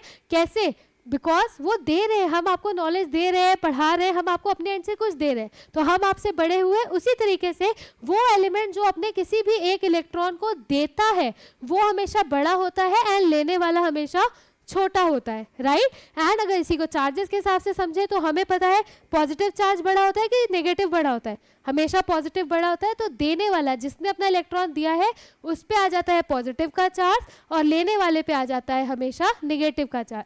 Positively charge is your cation and your negatively charge ion is anion, ये तो हमें पता है, राइट। सो ये थी वर्किंग की कैसे चार्जेस आते हैं। हमने देखा कि जो मेटेलिक एलिमेंट था वो किस में चेंज हुआ है, कैटायन में चेंज हुआ है, एंड नॉन मेटेलिक वाला एनायन में चेंज हुआ है, जो चीज़ हम ये पढ़ चुके हैं। अब यहाँ पे आयनाइजेशन पोटेंशियल का बहुत बड़ा रोल होता है कि कितनी एनर्जी लग रही है, जितना कम आयनाइजेशन पोटेंशियल होगा उतना ही ईजी होगा सोडियम के लिए कैटायन में फॉर्म होना, अपने इलेक्ट्रॉन को दे देना। So this we were discussing here. So I hope कैसे आयंस फॉर्म हो रहे हैं, क्या आयंस है, क्या उनकी वर्किंग है, ये चीज़ सबको समझ में आई होगी। फटाफट से इसकी प्रॉपर्टीज देख लेते हैं। सो आयनाइजेशन पोटेंशियल हमने देखा, उसी तरह इलेक्ट्रॉन एफिनिटी क्या है, higher the value of electron affinity in non metallic atom greater is the ease of formation of anion. जैसे आयनाइजेशन पोटेंशियल कम होगा तो कैटायन बनना ईजी है मेटेलिक के लिए, उसी तरीके से इलेक्ट्रॉन एफिनिटी अगर ज़्यादा होगी तो नॉन मेटेलिक के लिए एनायन बनना ईजी है, ठीक है। इलेक्ट्रोनेगेटिविटी की बात करें तो larger the electronegativity electronegativity difference between combining at electron transfer take place easily. जितना ज्यादा डिफरेंस होगा इलेक्ट्रॉन नेगेटिविटी का, दो एटम्स के बीच में ही कंबाइनिंग हो रही है, तो दोनों के बीच में जितना ज्यादा इलेक्ट्रोनेगेटिविटी का डिफरेंस होगा उतना ही ईजी होगा इलेक्ट्रॉन्स का ट्रांसफर होना, राइट। सो इलेक्ट्रोवेलेंट कंपाउंड्स में हमेशा ट्रांसफर इंक्लूडेड होता है। तीनों प्रॉपर्टीज हमने डिस्कस कर ली। Okay, so now moving on to covalent bonding. Electrovalent bonding में ट्रांसफर था, तो ट्रांसफर में ये 3 प्रॉपर्टीज का इफेक्ट था, वो हमने पढ़ लिया। कोवेलेंट बॉन्डिंग जहाँ शेयरिंग होती है इलेक्ट्रॉन्स की, उसमें देखते हैं तो ionization potential, ionization potential, electron affinity and electronegativity का क्या इफेक्ट है कोवेलेंट बॉन्डिंग पे। तो जितना ज्यादा ये तीनों चीजें ज्यादा होंगी बिटवीन द एटम्स और एटम, उतना ही अच्छा है, right. So higher between both the atoms, दोनों ही एटम्स के बीच में ये तीनों physical periodic properties covalent bonding के केस में हाई ही होती हैं, higher between both the atoms और एलिमेंट्स। और इलेक्ट्रोनेगेटिविटी डिफरेंस की बात करें, it should be negligible, because अगर इलेक्ट्रोनेगेटिविटी डिफरेंस ज़्यादा हो जाता है तो वहाँ पे देखो ट्रांसफर तो पॉसिबल था, बट शेयरिंग क्या पॉसिबल होगी? नहीं। तो जहाँ पे अगर यहाँ इलेक्ट्रोवेलेंट के केस में हमने देखा कि इलेक्ट्रोनेगेटिविटी जितना ज़्यादा होगी उतना ईजिली ट्रांसफर हो जाएगा, बट अगर हम बात करें कोवेलेंट की, तो यहाँ पे इलेक्ट्रोनेगेटिविटी नेग्लिजिबल होनी चाहिए, मतलब जीरो होनी चाहिए इलेक्ट्रोनेगेटिविटी, राइट। तभी हमारे दो एटम्स कंबाइन करेंगे by sharing their electrons. So now moving on electrovalent bonding. अब हम समझेंगे कि एक्चुअली इलेक्ट्रोवेलेंट बॉन्डिंग क्या होती है। अरे मैम बहुत पढ़ लिया हम लोग ने, थ्योरी बहुत होगी, अब कुछ इंटरेस्टिंग पढ़ाइए। इंट्रोडक्शन आपने बोला था समझाएंगे अच्छे से, इंट्रोडक्शन हमने समझ लिया, अब थोड़ा जल्दी मैम बढ़िया चीज़ कराइए, interesting. So here I am with that electrovalent bonding. अगर हम समझे तो इसको पहले एक एग्जाम्पल से रिलेट करना। मान लीजिए आप क्लास में बैठे हो, टीचर नोट्स करा रहा है, क्लास स्टार्ट हुई, टीचर नोट्स बनवाना शुरू किया, आपके पास पेन है, नोटबुक है, सब है, आपके दोस्त के पास पेन ही नहीं है, बट आपके पास कुछ एक्स्ट्रा पेन रखा हुआ है। आपने क्या किया, एक ये एग्जांपल से रिलेट करके आपको इजी लगेगा। अगर आपके पास कोई एक्स्ट्रा पेन था, आप क्या करोगे ऐसी सिचुएशन में? अपनी फ्रेंड को दे दोगे। ऐसी सिचुएशन में आप अपने फ्रेंड को वो पेन दे दोगे, राइट। सो ऐसा केस आता है इलेक्ट्रोवेलेंट बॉन्डिंग का। अभी हमने ये चीज़ पढ़ी थी कि इलेक्ट्रोवेलेंट बॉन्डिंग में क्या चीज़ इंक्लूडेड होती है? ट्रांसफर ऑफ इलेक्ट्रॉन्स होते हैं। सो अगर आपके फ्रेंड के पास मान लीजिए पेन नहीं है, आपके पास एक्स्ट्रा पेन है, आप उसको हेल्प करने के लिए अपना पेन दे देते हो। उसी तरीके से एटम्स भी क्या करते हैं, एलिमेंट्स क्या करते हैं, अगर किसी दूसरे एलिमेंट्स को इलेक्ट्रॉन्स की रिक्वायरमेंट है, तो एक एलिमेंट जिसके पास ज़्यादा है या जो लूज कर सकता है अपने आप को स्टेबल करने के लिए, लूज करना ईजी है जिसके लिए, वो अपने इलेक्ट्रॉन्स को लूज करता है और अपने उस इलेक्ट्रॉन्स को ट्रांसफर कर देता है टू द वन जिसको रिक्वायरमेंट हो, राइट। सो डेफिनेशन देखते हैं, the chemical bond form between two atoms by transfer of electrons. याद रखेंगे, वन या मोर इलेक्ट्रॉन्स का जब ट्रांसफर हो, electrovalent bonding is all about transfer. Electrovalent bonding में हमेशा ट्रांसफर ऑफ इलेक्ट्रॉन्स होता है from the atoms of metallic. अब किससे किस में होगा? मेटेलिक एटम से to the atom of non metallic element, ठीक है। तो ऐसे एलिमेंट जिसका मेटेलिक एलिमेंट के एटम से किस में ट्रांसफर होगा? नॉन मेटेलिक एलिमेंट के एटम में, ओके। सो ऑफ कोर्स आपको पता है 1, 2 या 3 इलेक्ट्रॉन्स मैक्सिमम को भेजना इजी है एज कंपेयर टू 4, 5, 6, 7 को लेना, राइट। तो जिनके पास एक अपना वैलेंस इलेक्ट्रॉन है, 2 है या 3 है, बेसिकली ऐसे एलिमेंट जो मेटेलिक है वो अपने इलेक्ट्रॉन्स को ट्रांसफर करते हैं to the other one, to the non metallic one, right. So ऐसी कोवेलेंट बॉन्डिंग जहाँ पे ट्रांसफर ऑफ वन और मोर इलेक्ट्रॉन्स हो रहा हो फ्रॉम मेटेलिक एलिमेंट के एटम से नॉन मेटेलिक एलिमेंट के एटम में, सो वो कैसी बॉन्डिंग होती है? वो होती है हमारी electrovalent bonding. Formation of electrovalent compounds. अब इलेक्ट्रोवेलेंट कंपाउंड्स कैसे फॉर्म होते हैं? तो इसमें बेसिकली इलेक्ट्रॉन्स का ट्रांसफर होता है कैटायन से एनायन में। कैटायन हमें पता था पॉजिटिवली चार्ज है, जिसमें भर के इलेक्ट्रॉन्स है, जो कि इजीली लूज कर सकता है, एंड दूसरा एनायन जिसके पास नेगेटिव चार्ज आ रखा है। भाई एक पॉजिटिव चार्ज की तरफ से नेगेटिवली चार्ज वाले में ही हमेशा होता है, राइट। देने वाला बड़ा होता है, वैसे भी जो दे रहा होगा उस पर पॉजिटिव का चार्ज होता है, जो ले रहा होगा उस पर नेगेटिव का चार्ज होता है। तो ये किसका एग्जाम्पल है? This is the example of your electrovalent compound formation, right. चलिए अब हम इसे ऑक्सीडेशन रिडक्शन के प्रोसेस की एक देख लेते हैं, छोटी सी डेफिनेशन। ये 3 प्रोसेसेस हैं आपके सिलेबस में, ऑक्सीडेशन, रिडक्शन एंड रिडॉक्स। पहले हम ऑक्सीडेशन से शुरू करते हैं कि what is an oxidation reaction. सो ऐसा रिएक्शन या वो प्रोसेस जहाँ पे एटम्स या आयंस जो है इलेक्ट्रॉन्स लूज कर रहे हैं, जहाँ पे इलेक्ट्रॉन लूज हो रहा है। So a process when an atom और आयन लूजेज इलेक्ट्रॉन, जहाँ पे इलेक्ट्रॉन लूज हो रहे हैं ऐसे प्रोसेस को हम ऑक्सीडेशन प्रोसेस कहते हैं। इसी का उल्टा ऐसा प्रोसेस जहाँ इलेक्ट्रॉन्स गेन हो रहे हैं वो कैसा प्रोसेस हो गया, वो हो गया रिडक्शन प्रोसेस।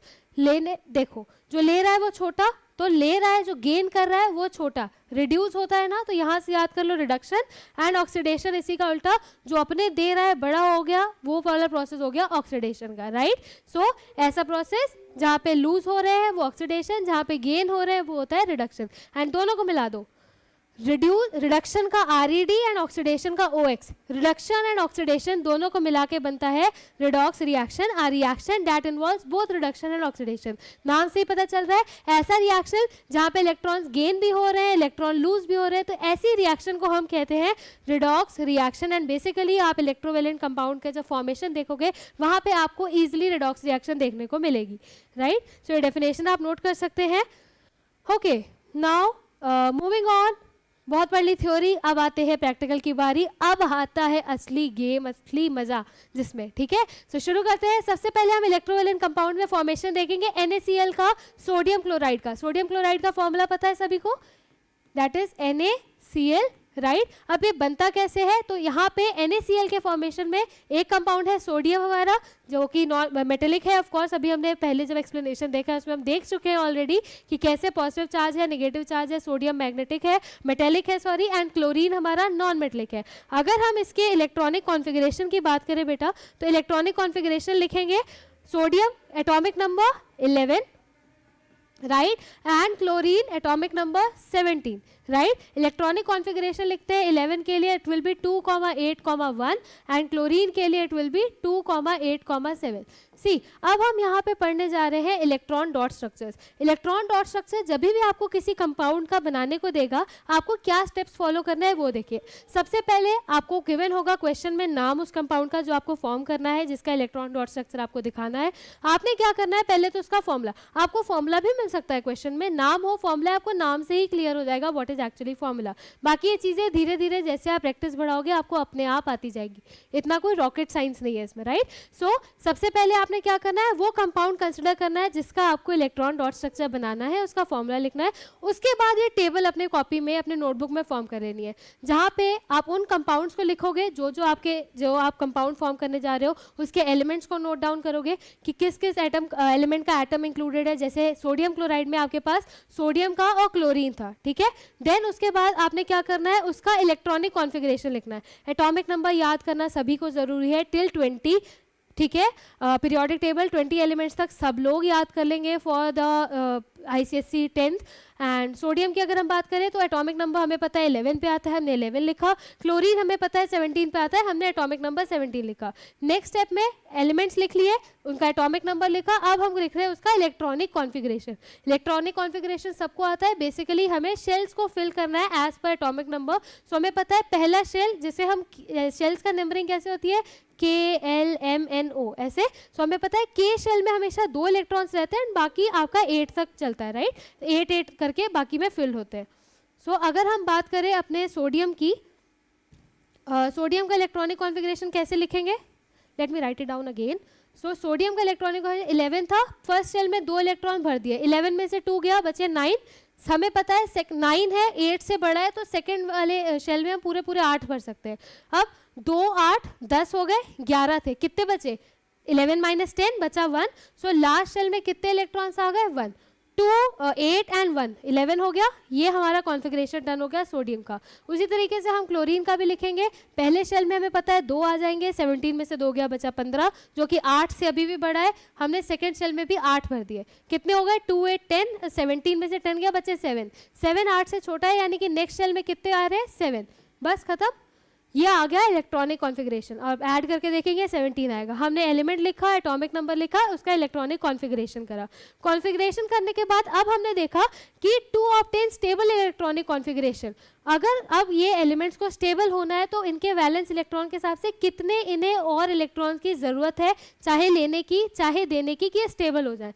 तो हम यहाँ पे अगर देखें, सोडियम को अगर स्टेबल होना है, नियरेस्ट नोबल गैस कौन सी है सोडियम के, पीरियोडिक टेबल से हमें पता है नियरेस्ट नोबल गैस थी विच वन, नियॉन, नियॉन का एटॉमिक नंबर था 10 और क्लोरीन के लिए स्टेबल नोबल गैस कौन सी थी, nearest noble gas that was sorry argon, argon 18th number पे एंड नियॉन 10th नंबर पे, राइट।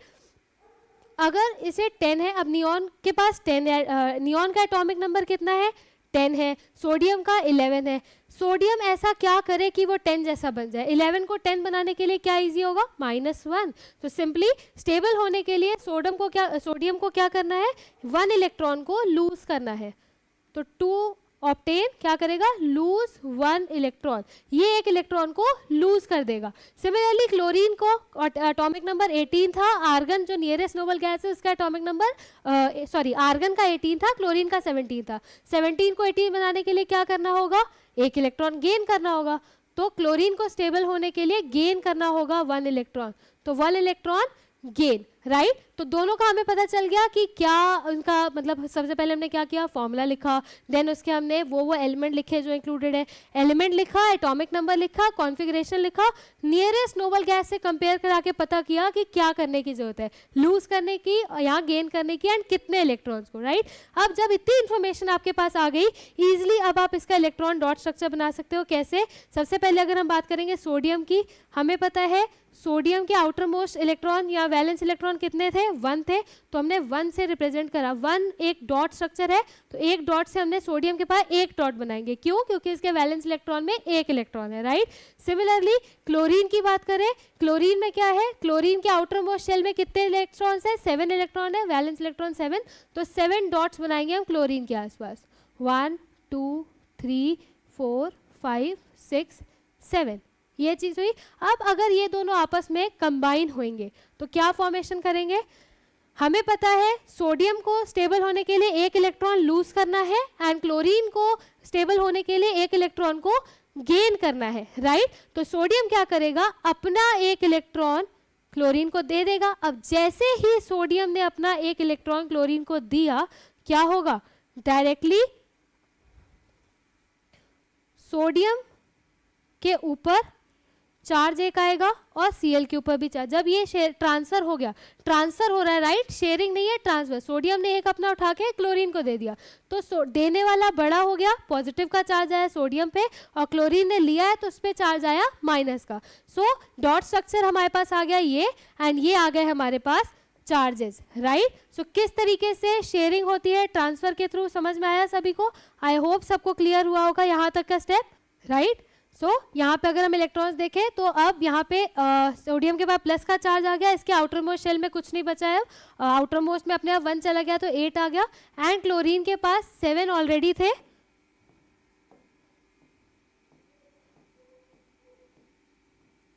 7 ऑलरेडी थे, प्लस एक किसका आ गया, ये एक आ गया सोडियम का भी, और सोडियम ने अगर एक इलेक्ट्रॉन दिया है तो एक पॉजिटिव का चार्ज सोडियम पे आएगा, 1 पॉजिटिव का चार्ज, एंड क्लोरीन के ऊपर आएगा 1 नेगेटिव का चार्ज। 1 को जनरली हम लिख के ऐसे शो नहीं करते, अगर सिंपली प्लस और माइनस भी आपने लिख दिया, उसके साथ कोई नंबर कोफिशिएंट नहीं डाला है, इट मीन्स वहाँ पे 1 प्रेजेंट है, वो अंडरस्टूड है, right. So this let's to the formation of your NaCl, right. तो ये पूरा इलेक्ट्रॉन डॉट स्ट्रक्चर का एक है कि कैसे सोडियम के आउटर मोस्ट शेल में एक इलेक्ट्रॉन था तो एक डॉट से रिप्रेजेंट किया, क्लोरीन के आउटर मोस्ट में 7 थे तो हमने 7 डॉट दिखाए, हमने एरो से एरो हेड लगाते हुए शेयर ट्रांसफर दिखाया कि सोडियम से क्लोरीन के थ्रू ट्रांसफर हुआ है, जिसकी वजह से सोडियम ने एक इलेक्ट्रॉन दिया था तो एक पॉजिटिव का चार्ज सोडियम पे आया, एंड एक इलेक्ट्रॉन यहाँ से जा चुका है तो कोई भी डॉट रिप्रेजेंट नहीं करेंगे। सिमिलरली क्लोरीन के पास 7 ऑलरेडी थे, एक सोडियम का लेने के बाद उसमें अब 8 हो गए हैं, और एक लिया है इसलिए 1 माइनस का चार्ज आगे, एट द एंड आपके पास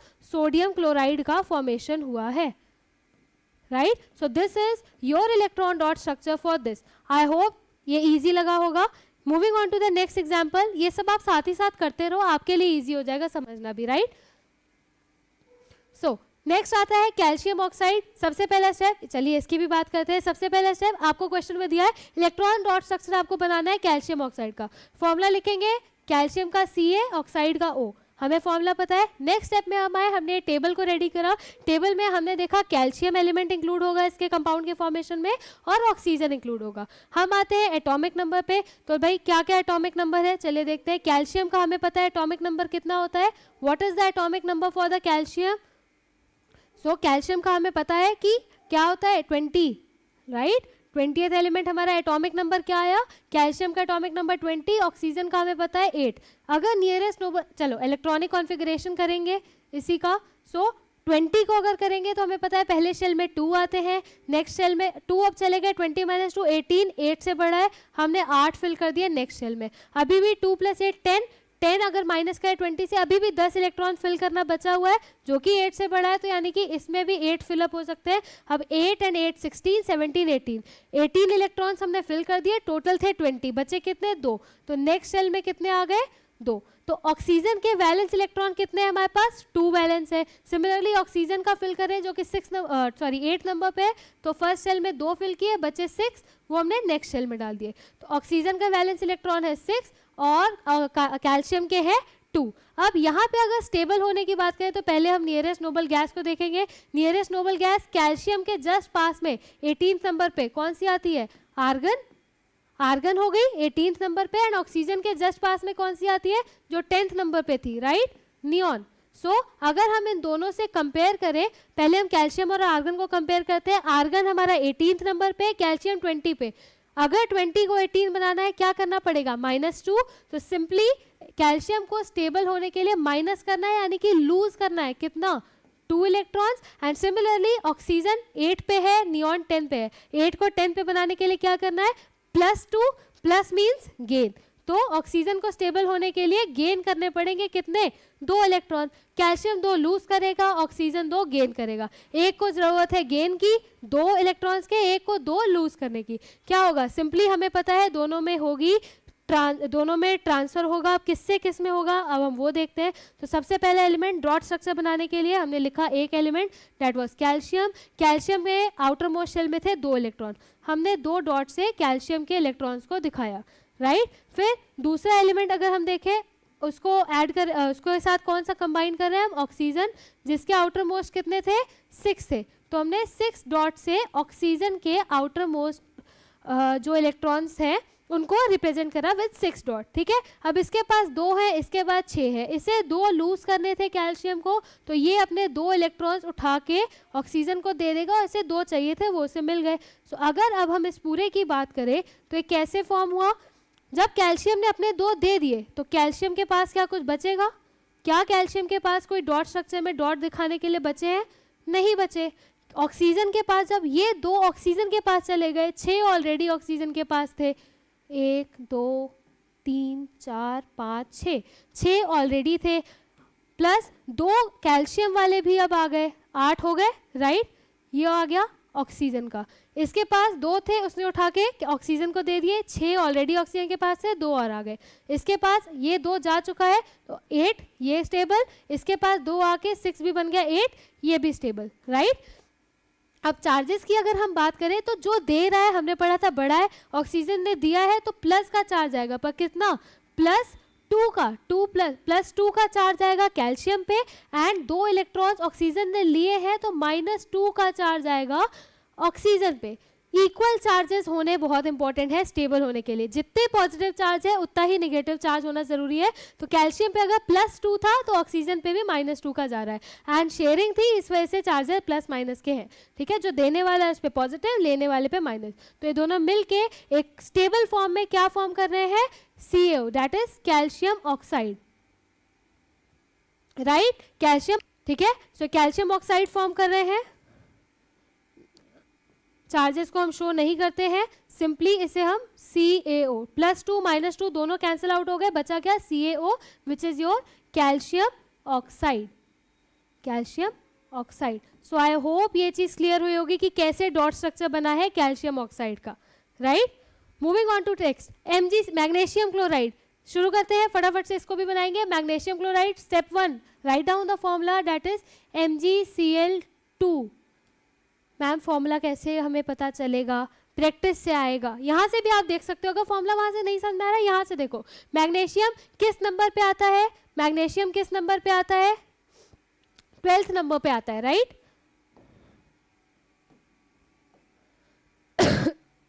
सॉरी, सो मैग्नीशियम किस नंबर पे आता है, 12th नंबर पे आता है हमारे, हमने एटॉमिक नंबर लिखा 12, क्लोरीन का हमें पता है 17, दोनों का इलेक्ट्रॉनिक कॉन्फ़िगरेशन फटाफट से लिख देंगे, दैट इज 282, क्लोरीन का हमें पता है 287।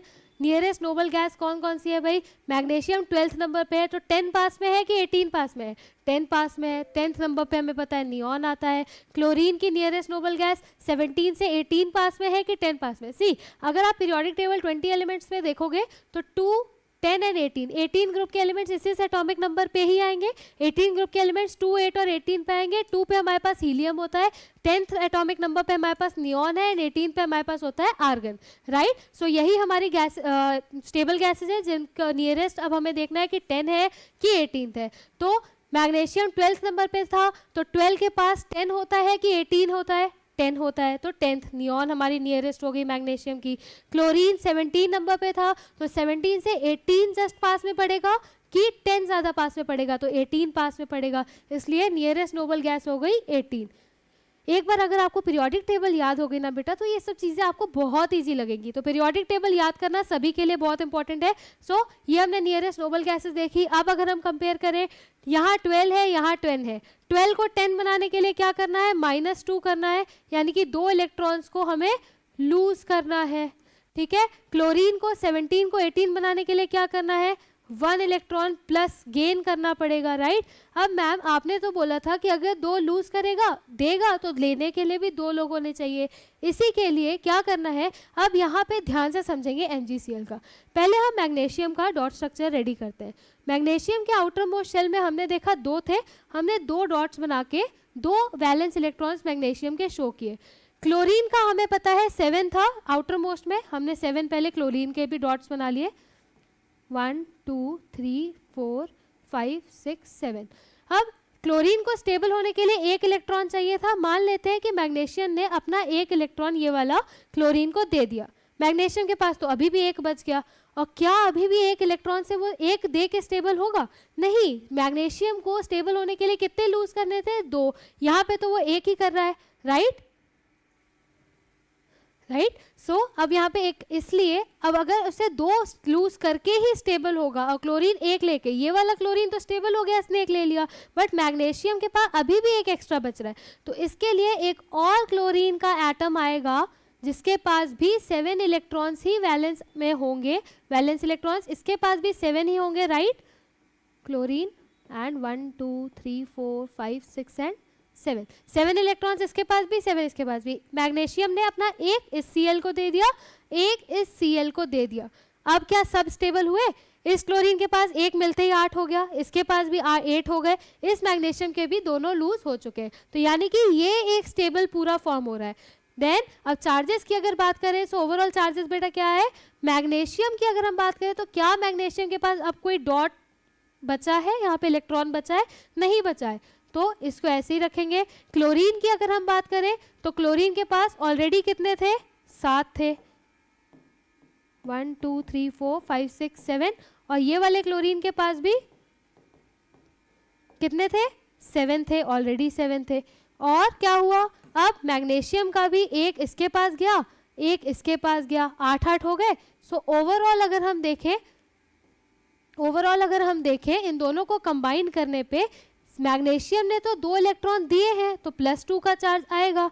इस क्लोरीन ने 1 लिया है तो 1 माइनस का इसके पास, 1 माइनस का इसके पास आएगा, राइट। अब इसका ओवरऑल अगर हम देखें तो हम लिख सकते हैं दैट मैग्नीशियम के ऊपर ओवरऑल जो चार्ज है वो +2 का है, प्लस इसके साथ 2 क्लोरीन मिल रहे हैं जिनके ऊपर माइनस का चार्ज है। तो 2 1 2 होता है, तो ओवरऑल चार्ज क्लोरीन पे कितना हो गया? दोनों क्लोरीन्स का मिला के -2 का, राइट। सो क्लोरीन थे 2 और हर एक क्लोरीन पे 1 का चार्ज है। Let me right it down again. या मैग्नीशियम ने 2 इलेक्ट्रॉन लूज करे हुए हैं अपनी तरफ से, तो +2 का चार्ज तो उसके पास है। प्लस अगर क्लोरीन हमने यहाँ पे 2 क्लोरीन लिए और हर एक क्लोरीन पे 1 माइनस का चार्ज ऑलरेडी है। सो अगर हम ओवरऑल देखें, मैग्नीशियम के ऊपर +2 आया, क्लोरीन 2 थे, हर एक पे -1 का है, तो दोनों मिला के -2 का चार्ज भी हो गया। सो दोनों मिला के हमारे पास जो फाइनल प्रोडक्ट आया वो आएगा Mg एक ही था पर Cl2 है, तो MgCl2। फॉर्मूला इस वजह से मैग्नीशियम क्लोराइड का MgCl2 होता है, बिकॉज मैग्नीशियम को 2 इलेक्ट्रॉन लूज करने हैं एंड हर एक सिंगल एटम ऑफ क्लोरीन सिर्फ 1 इलेक्ट्रॉन ही गेन करेगा खुद को स्टेबल करने के लिए। तो अब इसके 2 को बैलेंस आउट करने के लिए, रिसीव करने के लिए 2 क्लोरीन होने चाहिए। सो इस वजह से हमारे पास 2 क्लोरीन होते हैं the formula of magnesium chloride. So I hope ये चीज सभी को समझ में आई होगी। Moving on to the next topic, that is covalent bonding. अभी तक हमने बात कर ली है इलेक्ट्रोवेलेंट बॉन्डिंग की, जहां पे ट्रांसफर हो रहा था, राइट, ट्रांसफर ऑफ इलेक्ट्रॉन्स हो रहा था। अब हम बात करेंगे किस चीज की? अब हम बात करेंगे हमारे कोवेलेंट बॉन्डिंग की, जहां पे शेयरिंग इन्वॉल्व होगी। क्या इन्वॉल्व होगी? शेयरिंग। ट्रांसफर पढ़ लिया, अब पढ़ेंगे sharing of electrons. Sharing of electrons क्या होता है? तो चलिए बात करते हैं। पहले हम डेफिनेशन से समझेंगे। So what is covalent bonding? The chemical bond form due to mutual sharing of electrons between the given pair of atoms. Mutual sharing, mutual means two way, mutual means two way. अगर एक atom अपने electron दे रहा है तो दूसरा भी देगा and equal में देगा, राइट। एक ने एक दिया अपना तो दूसरा भी मुझे एक देगा। इसे भी हम एग्जांपल से समझते हैं। हमने इलेक्ट्रोवेलेंट बॉन्डिंग को एग्जांपल से समझा कि आपके पास एक एक्स्ट्रा पेन था, आपके फ्रेंड के पास नहीं था, आपने अपना पेन उसे उठा के दे दिया, आपका काम भी चल रहा है एंड उसका भी अब काम चल रहा है, ठीक है। अब मान लीजिए एक सिचुएशन ऐसी है, नोट्स बना रहे हैं, मैम डिक्टेट करी जा रही है, आपके पास ब्लू पेन है, आपके फ्रेंड के पास ब्लैक पेन है। उसे चाहिए ब्लू पेन, आपको चाहिए ब्लैक पेन। चाहिए दोनों को ही, पर दोनों को 2 चीजें ही चाहिए, ब्लैक ब्लू, आपको भी ब्लैक ब्लू, आपके फ्रेंड को भी। बट आपके पास ब्लैक है एंड आपके फ्रेंड के पास ब्लू है। तो आप लोग क्या डिसाइड करोगे? आप ये चीज डिसाइड करोगे उस टाइम पे कि जब तक मैं ब्लैक से लिख रहा हूं तुम ब्लू से लिख लो, एंड जब तुम्हारा ब्लू पेन का काम हो जाएगा तो मुझे शेयर कर देना, मैं तुम्हें कर दूंगा। तो ऐसे क्या हुआ?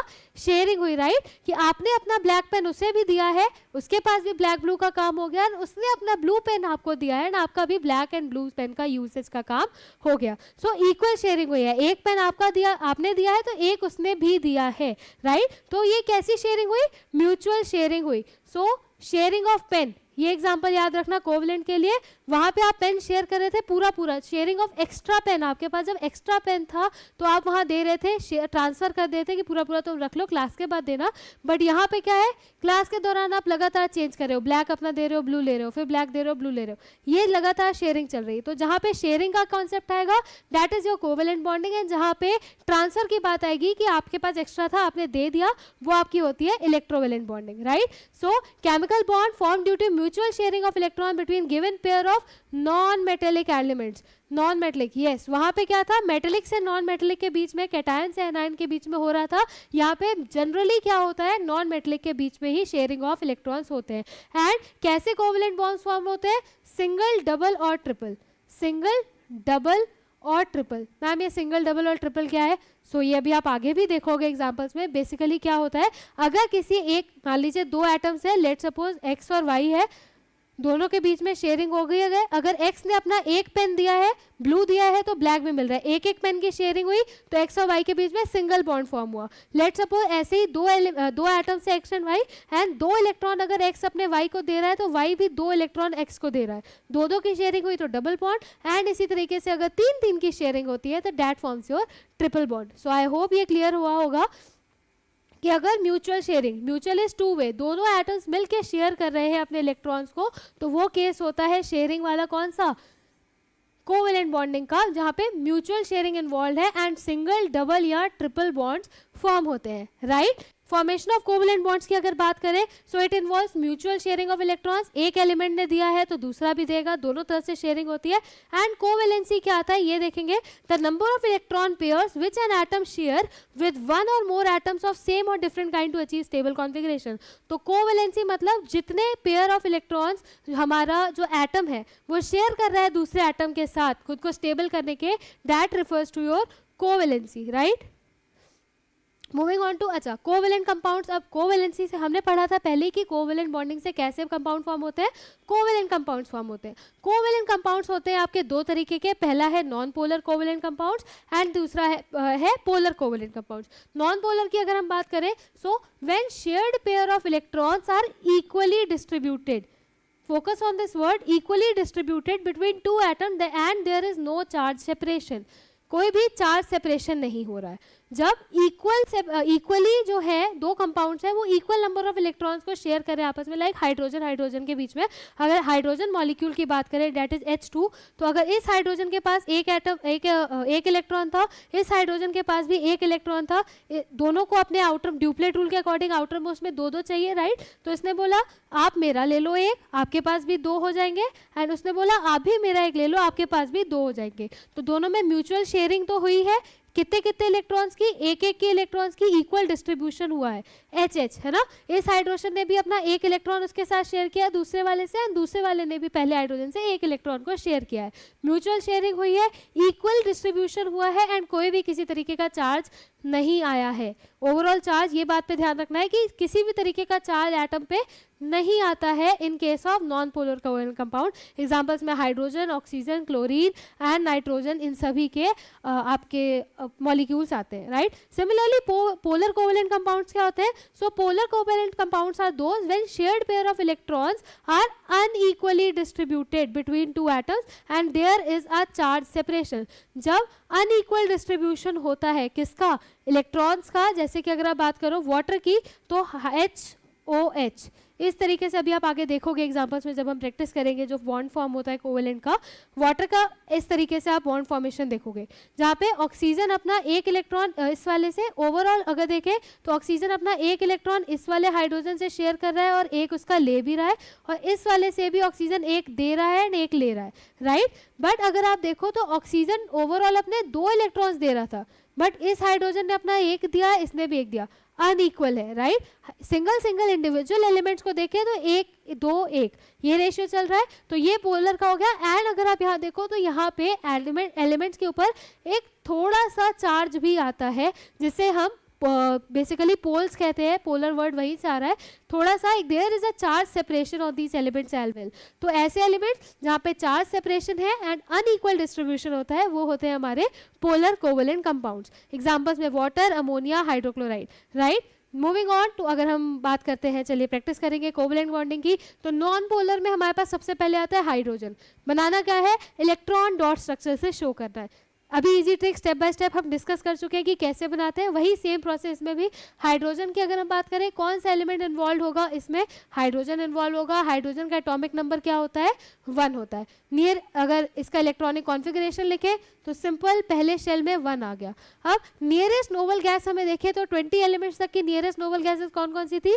सबसे पहली हीलियम जो 2nd नंबर पे आती है, देन नियॉन जो 10th नंबर पे आ रही है, एंड देन आर्गन जो 18th नंबर पे आ रही है। अभी आपके लेवल पे इतनी का ही काम है, अगर आप इतना भी याद करते हो चल जाएगा बोर्ड एग्जाम्स में, राइट। सो इस चीज़ का ध्यान रखना है। हाइड्रोजन हमारा 1 पे है। नियरेस्ट नोबल गैस की अगर हम बात करें तो वो होने वाली है हमारी हीलियम, जो कि 2nd नंबर पे आ रही है। इलेक्ट्रॉनिक कॉन्फ़िगरेशन हमने देख लिया कि 1 है। अब आप खुद सोचो नियरेस्ट नोबल गैस कौन सी? हीलियम, जो कि 2nd नंबर पे आती है। स्टेबल होने के लिए क्या करना पड़ेगा? 1 को 2 बनाने के लिए एक इलेक्ट्रॉन की रिक्वायरमेंट है। किसकी रिक्वायरमेंट है? हाइड्रोजन को एक और हाइड्रोजन के इलेक्ट्रॉन की रिक्वायरमेंट है खुद को स्टेबल मॉलिक्यूल बनाने के लिए। एटम्स मिलकर मॉलिक्यूल बनाते हैं। तो चलिए अगर हम बात करें, एक हाइड्रोजन ये है, हाइड्रोजन के आउटर मोस्ट शेल में कितना है? डॉट स्ट्रक्चर बना रहे तो डॉट से रिप्रेजेंट करेंगे। अब इसको स्टेबल होने के लिए एक इलेक्ट्रॉन की रिक्वायरमेंट थी, तो ये हाइड्रोजन क्या करेगा?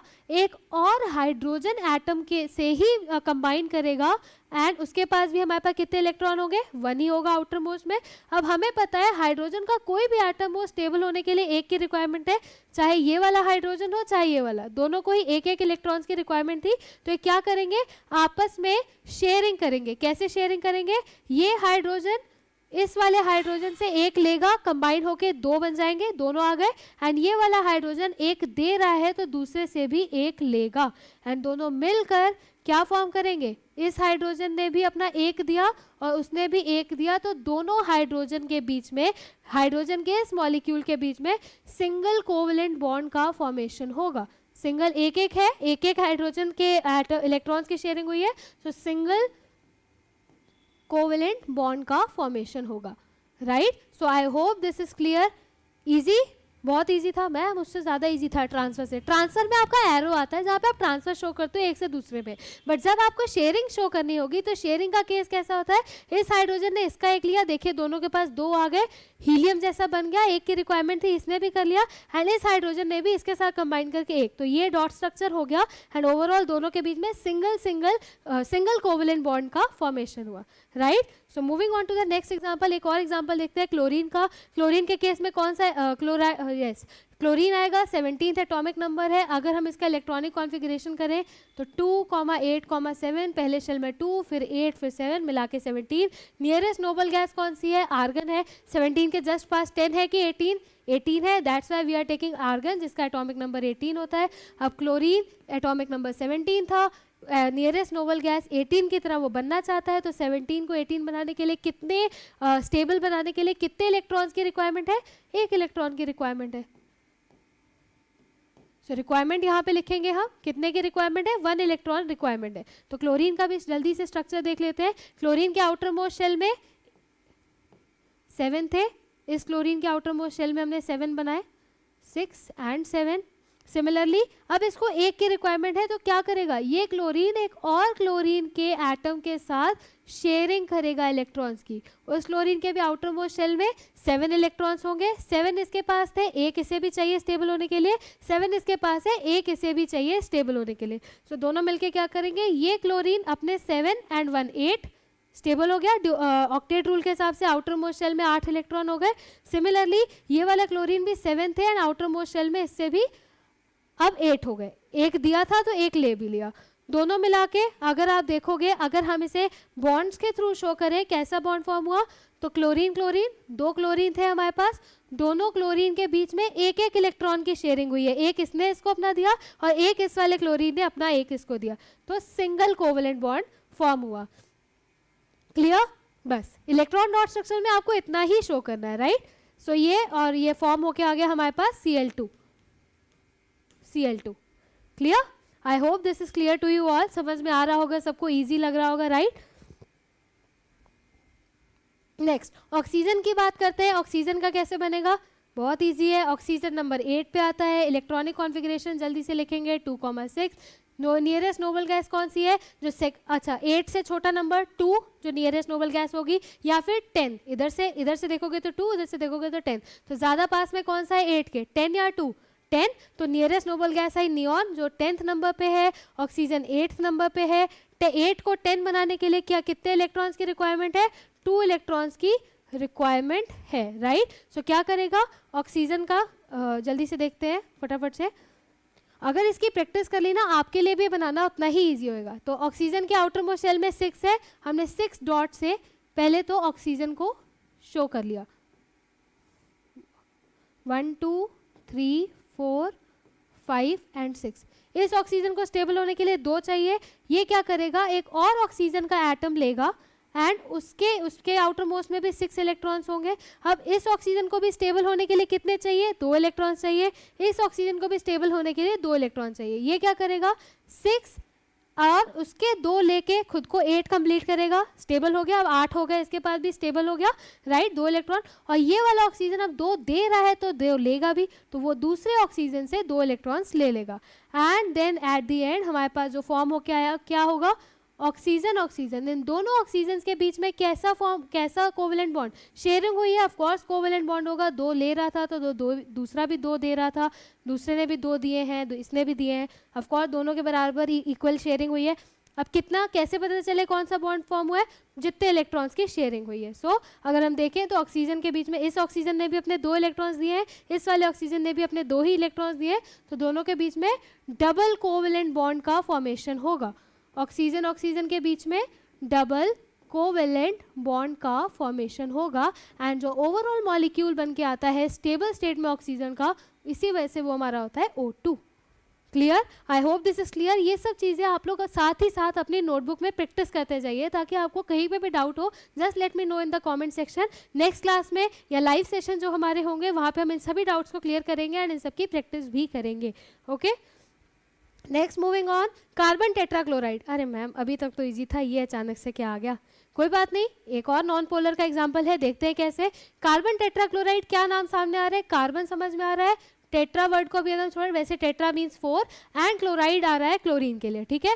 सो कार्बन और क्लोरीन मिलके कार्बन टेट्रा क्लोराइड बन रहा होगा। हमने एलिमेंट्स देख लिए, दोनों का एटॉमिक नंबर कार्बन 6 पे आता है, क्लोरीन 7 पे आता है। इलेक्ट्रॉनिक कॉन्फ़िगरेशन फटाफट से लिख लेते हैं। सो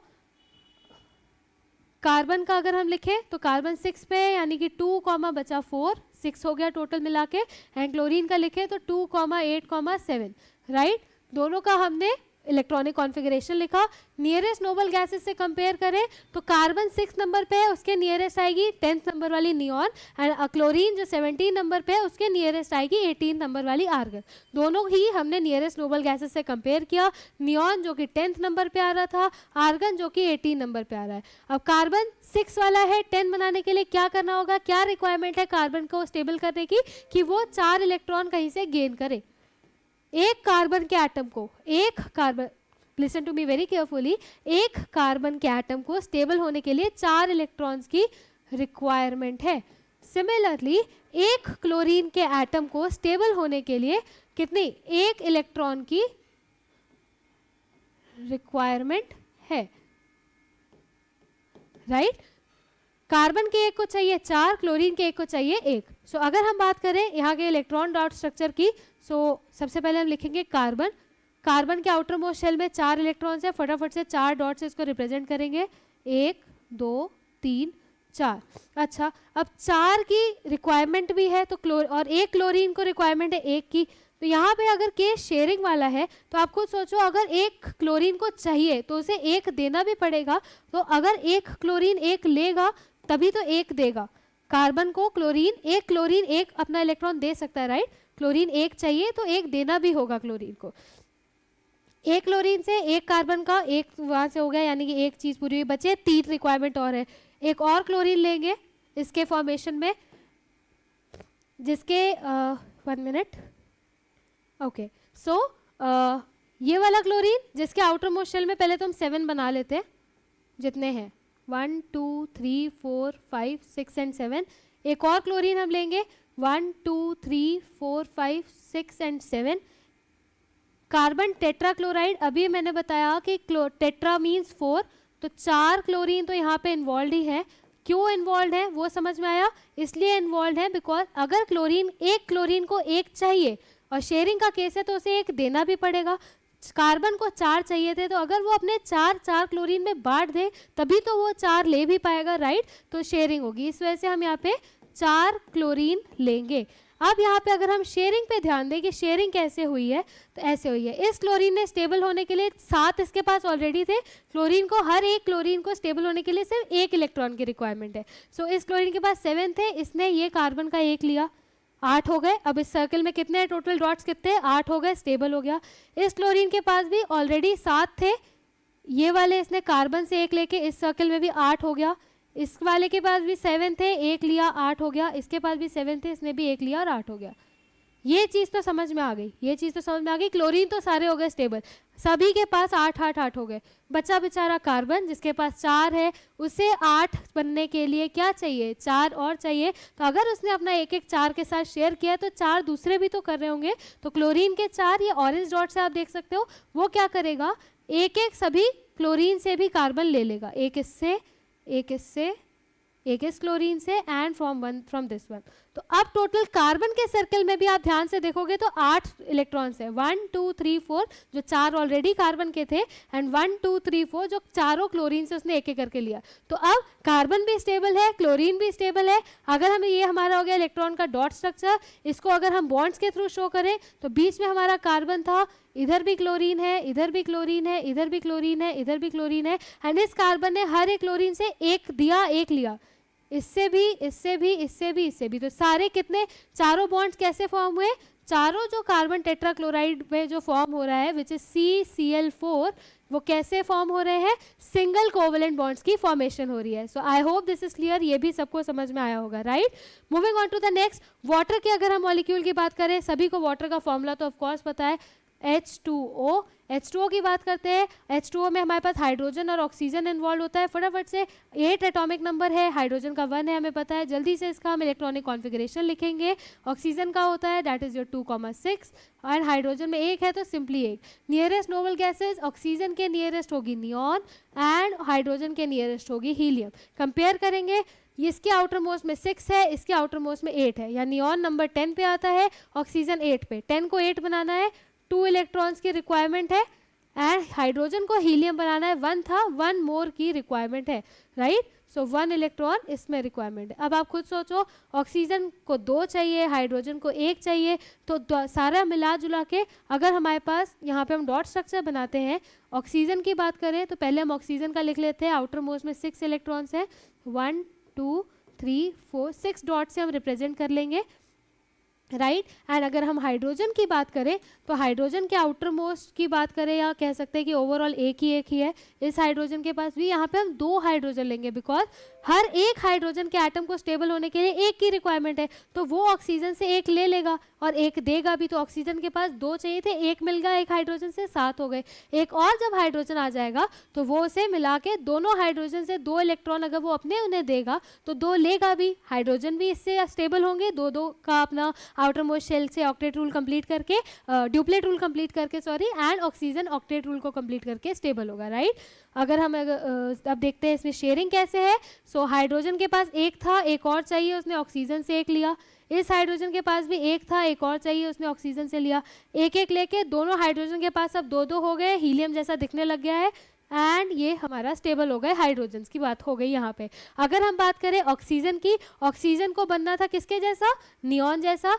कितने की रिक्वायरमेंट थी, 2 इलेक्ट्रॉन्स की रिक्वायरमेंट थी।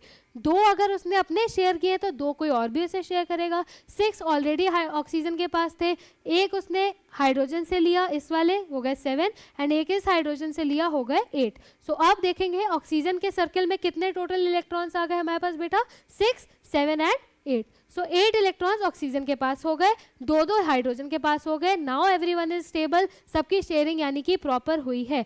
अगर इसके स्ट्रक्चर की बात करें कैसे बॉन्ड्स फॉर्म हो रहे हैं, तो हमारे पास हाइड्रोजन है, ऑक्सीजन है, अगेन हाइड्रोजन है, ऑक्सीजन इस हाइड्रोजन से 1 ले रहा है एंड 1 दे रहा है, इस हाइड्रोजन को भी 1 ले रहा है 1 दे रहा है। तो H2O में अगर हम ओवरऑल की बात करते हैं बेटा, तो कैसा फॉर्म होके आ रहा है, किस तरीके से फॉर्म होके आ रहा है, सिंगल कोवेलेंट बॉन्डिंग की फॉर्मेशन हो रही है एंड हमें फाइनल प्रोडक्ट मिल रहा है H2O वाटर के लिए, राइट। सो ये हमारी बात हो गई किसकी, इलेक्ट्रॉन डॉट स्ट्रक्चर की, कोवेलेंट कंपाउंड्स की। Moving on to next, coordinate bonds क्या होते हैं। हमने सारी कुछ चीज़ें समझ ली, हमने समझ लिया इलेक्ट्रोवेलेंट बॉन्डिंग क्या होती है, हमने समझ लिया कोवेलेंट बॉन्डिंग क्या होती है। फटाफट से अब हम समझ लेते हैं लास्ट आपकी कोऑर्डिनेट बॉन्डिंग क्या होती है।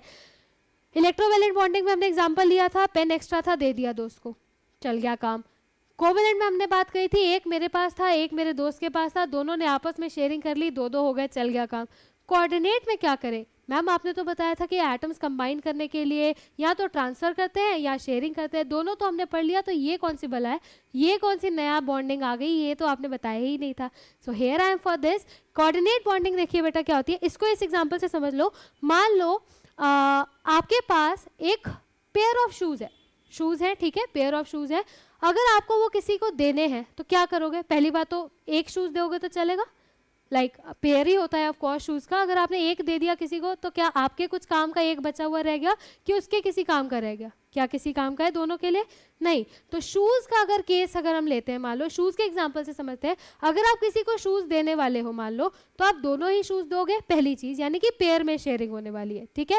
एंड अगर मान लो कैसा केस है कि आपका कोई डांस का प्रोग्राम है, आपके फ्रेंड का, शूज़ उसके पास है नहीं बट आपके पास है, आप क्या करोगे, आप सोचोगे यार मेरे पास तो मेरे डांस परफॉर्मेंस के लिए शूज़ है, एक एक्स्ट्रा भी है, तो मैं क्या करता हूँ, दोनों उठा के उससे जो मेरे पास एक्स्ट्रा वाली चीज़ है दे देता हूँ, और बदले में उससे क्या लोगे, कुछ नहीं, सिर्फ थैंक यू एक्सेप्ट करोगे, राइट। सो वही ऐसा केस यहाँ पे है, जब आपको क्या करना है, कोऑर्डिनेट बॉन्डिंग की अगर हम एक बार डेफिनेशन से रिलेट करते हुए समझते हैं, it is a type of chemical bond where both the shared electrons, जहाँ पे दोनों ही शेयर्ड इलेक्ट्रॉन, बोथ, यही केस शूज वाला केस, पेयरिंग में, कोऑर्डिनेट बॉन्डिंग में हमेशा पेयर ऑफ इलेक्ट्रॉन्स शेयर होंगे, 2 इलेक्ट्रॉन्स तो होने ही चाहिए। पेयर के फॉर्म में शेयरिंग होगी कोऑर्डिनेट बॉन्ड में हमेशा।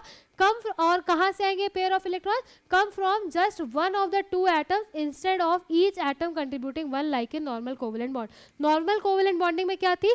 नॉर्मल कोवेलेंट बॉन्डिंग में अगर एक, मान लो हाइड्रोजन का एग्जांपल है, तो इस हाइड्रोजन ने अगर अपना एक दिया है, इसने भी एक दिया होगा, राइट? दोनों अपना एक एक दे रहे थे, बराबर की शेयरिंग हो रही थी दोनों एटम्स के थ्रू हाइड्रोजन के। बट कोऑर्डिनेट बॉन्डिंग के केस में मान लो अगर दो एटम्स है, let's suppose A and B, तो यहाँ पे शेयरिंग तो हो रही है, दे तो रहा है, बट दोनों का मिक्स सा केस है। इलेक्ट्रोवैलेंट की तरह शेयरिंग एक इंसान दूसरे को देगा, बट देगा पेयर में। ये कहानी है यहाँ पे। ये पूरा का पूरा पेयर उठ के जाएगा बी के पास, जो कि इस दोनों में से कोई एक एलिमेंट ही देगा। बी रिटर्न में कुछ नहीं, बी रिटर्न में कुछ भी नहीं देगा। ठीक है, फिर से समझते हैं। कोऑर्डिनेट बॉन्डिंग में हमेशा पेयर ऑफ इलेक्ट्रॉन शेयर होंगे, पहली चीज, एंड वो pair of electrons out of the two atoms किसी एक के थ्रू ही आ रहे होंगे, दूसरे से रिटर्न में कुछ नहीं आएगा।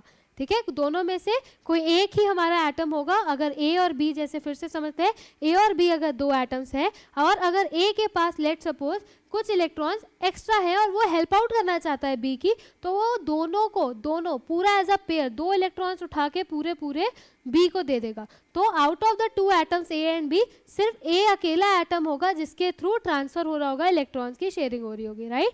So both the shared electron, ये जो शेयरिंग हो रही है एक ही एटम के थ्रू दो इलेक्ट्रॉन्स की होगी कम से कम, पेयर के फॉर्म में।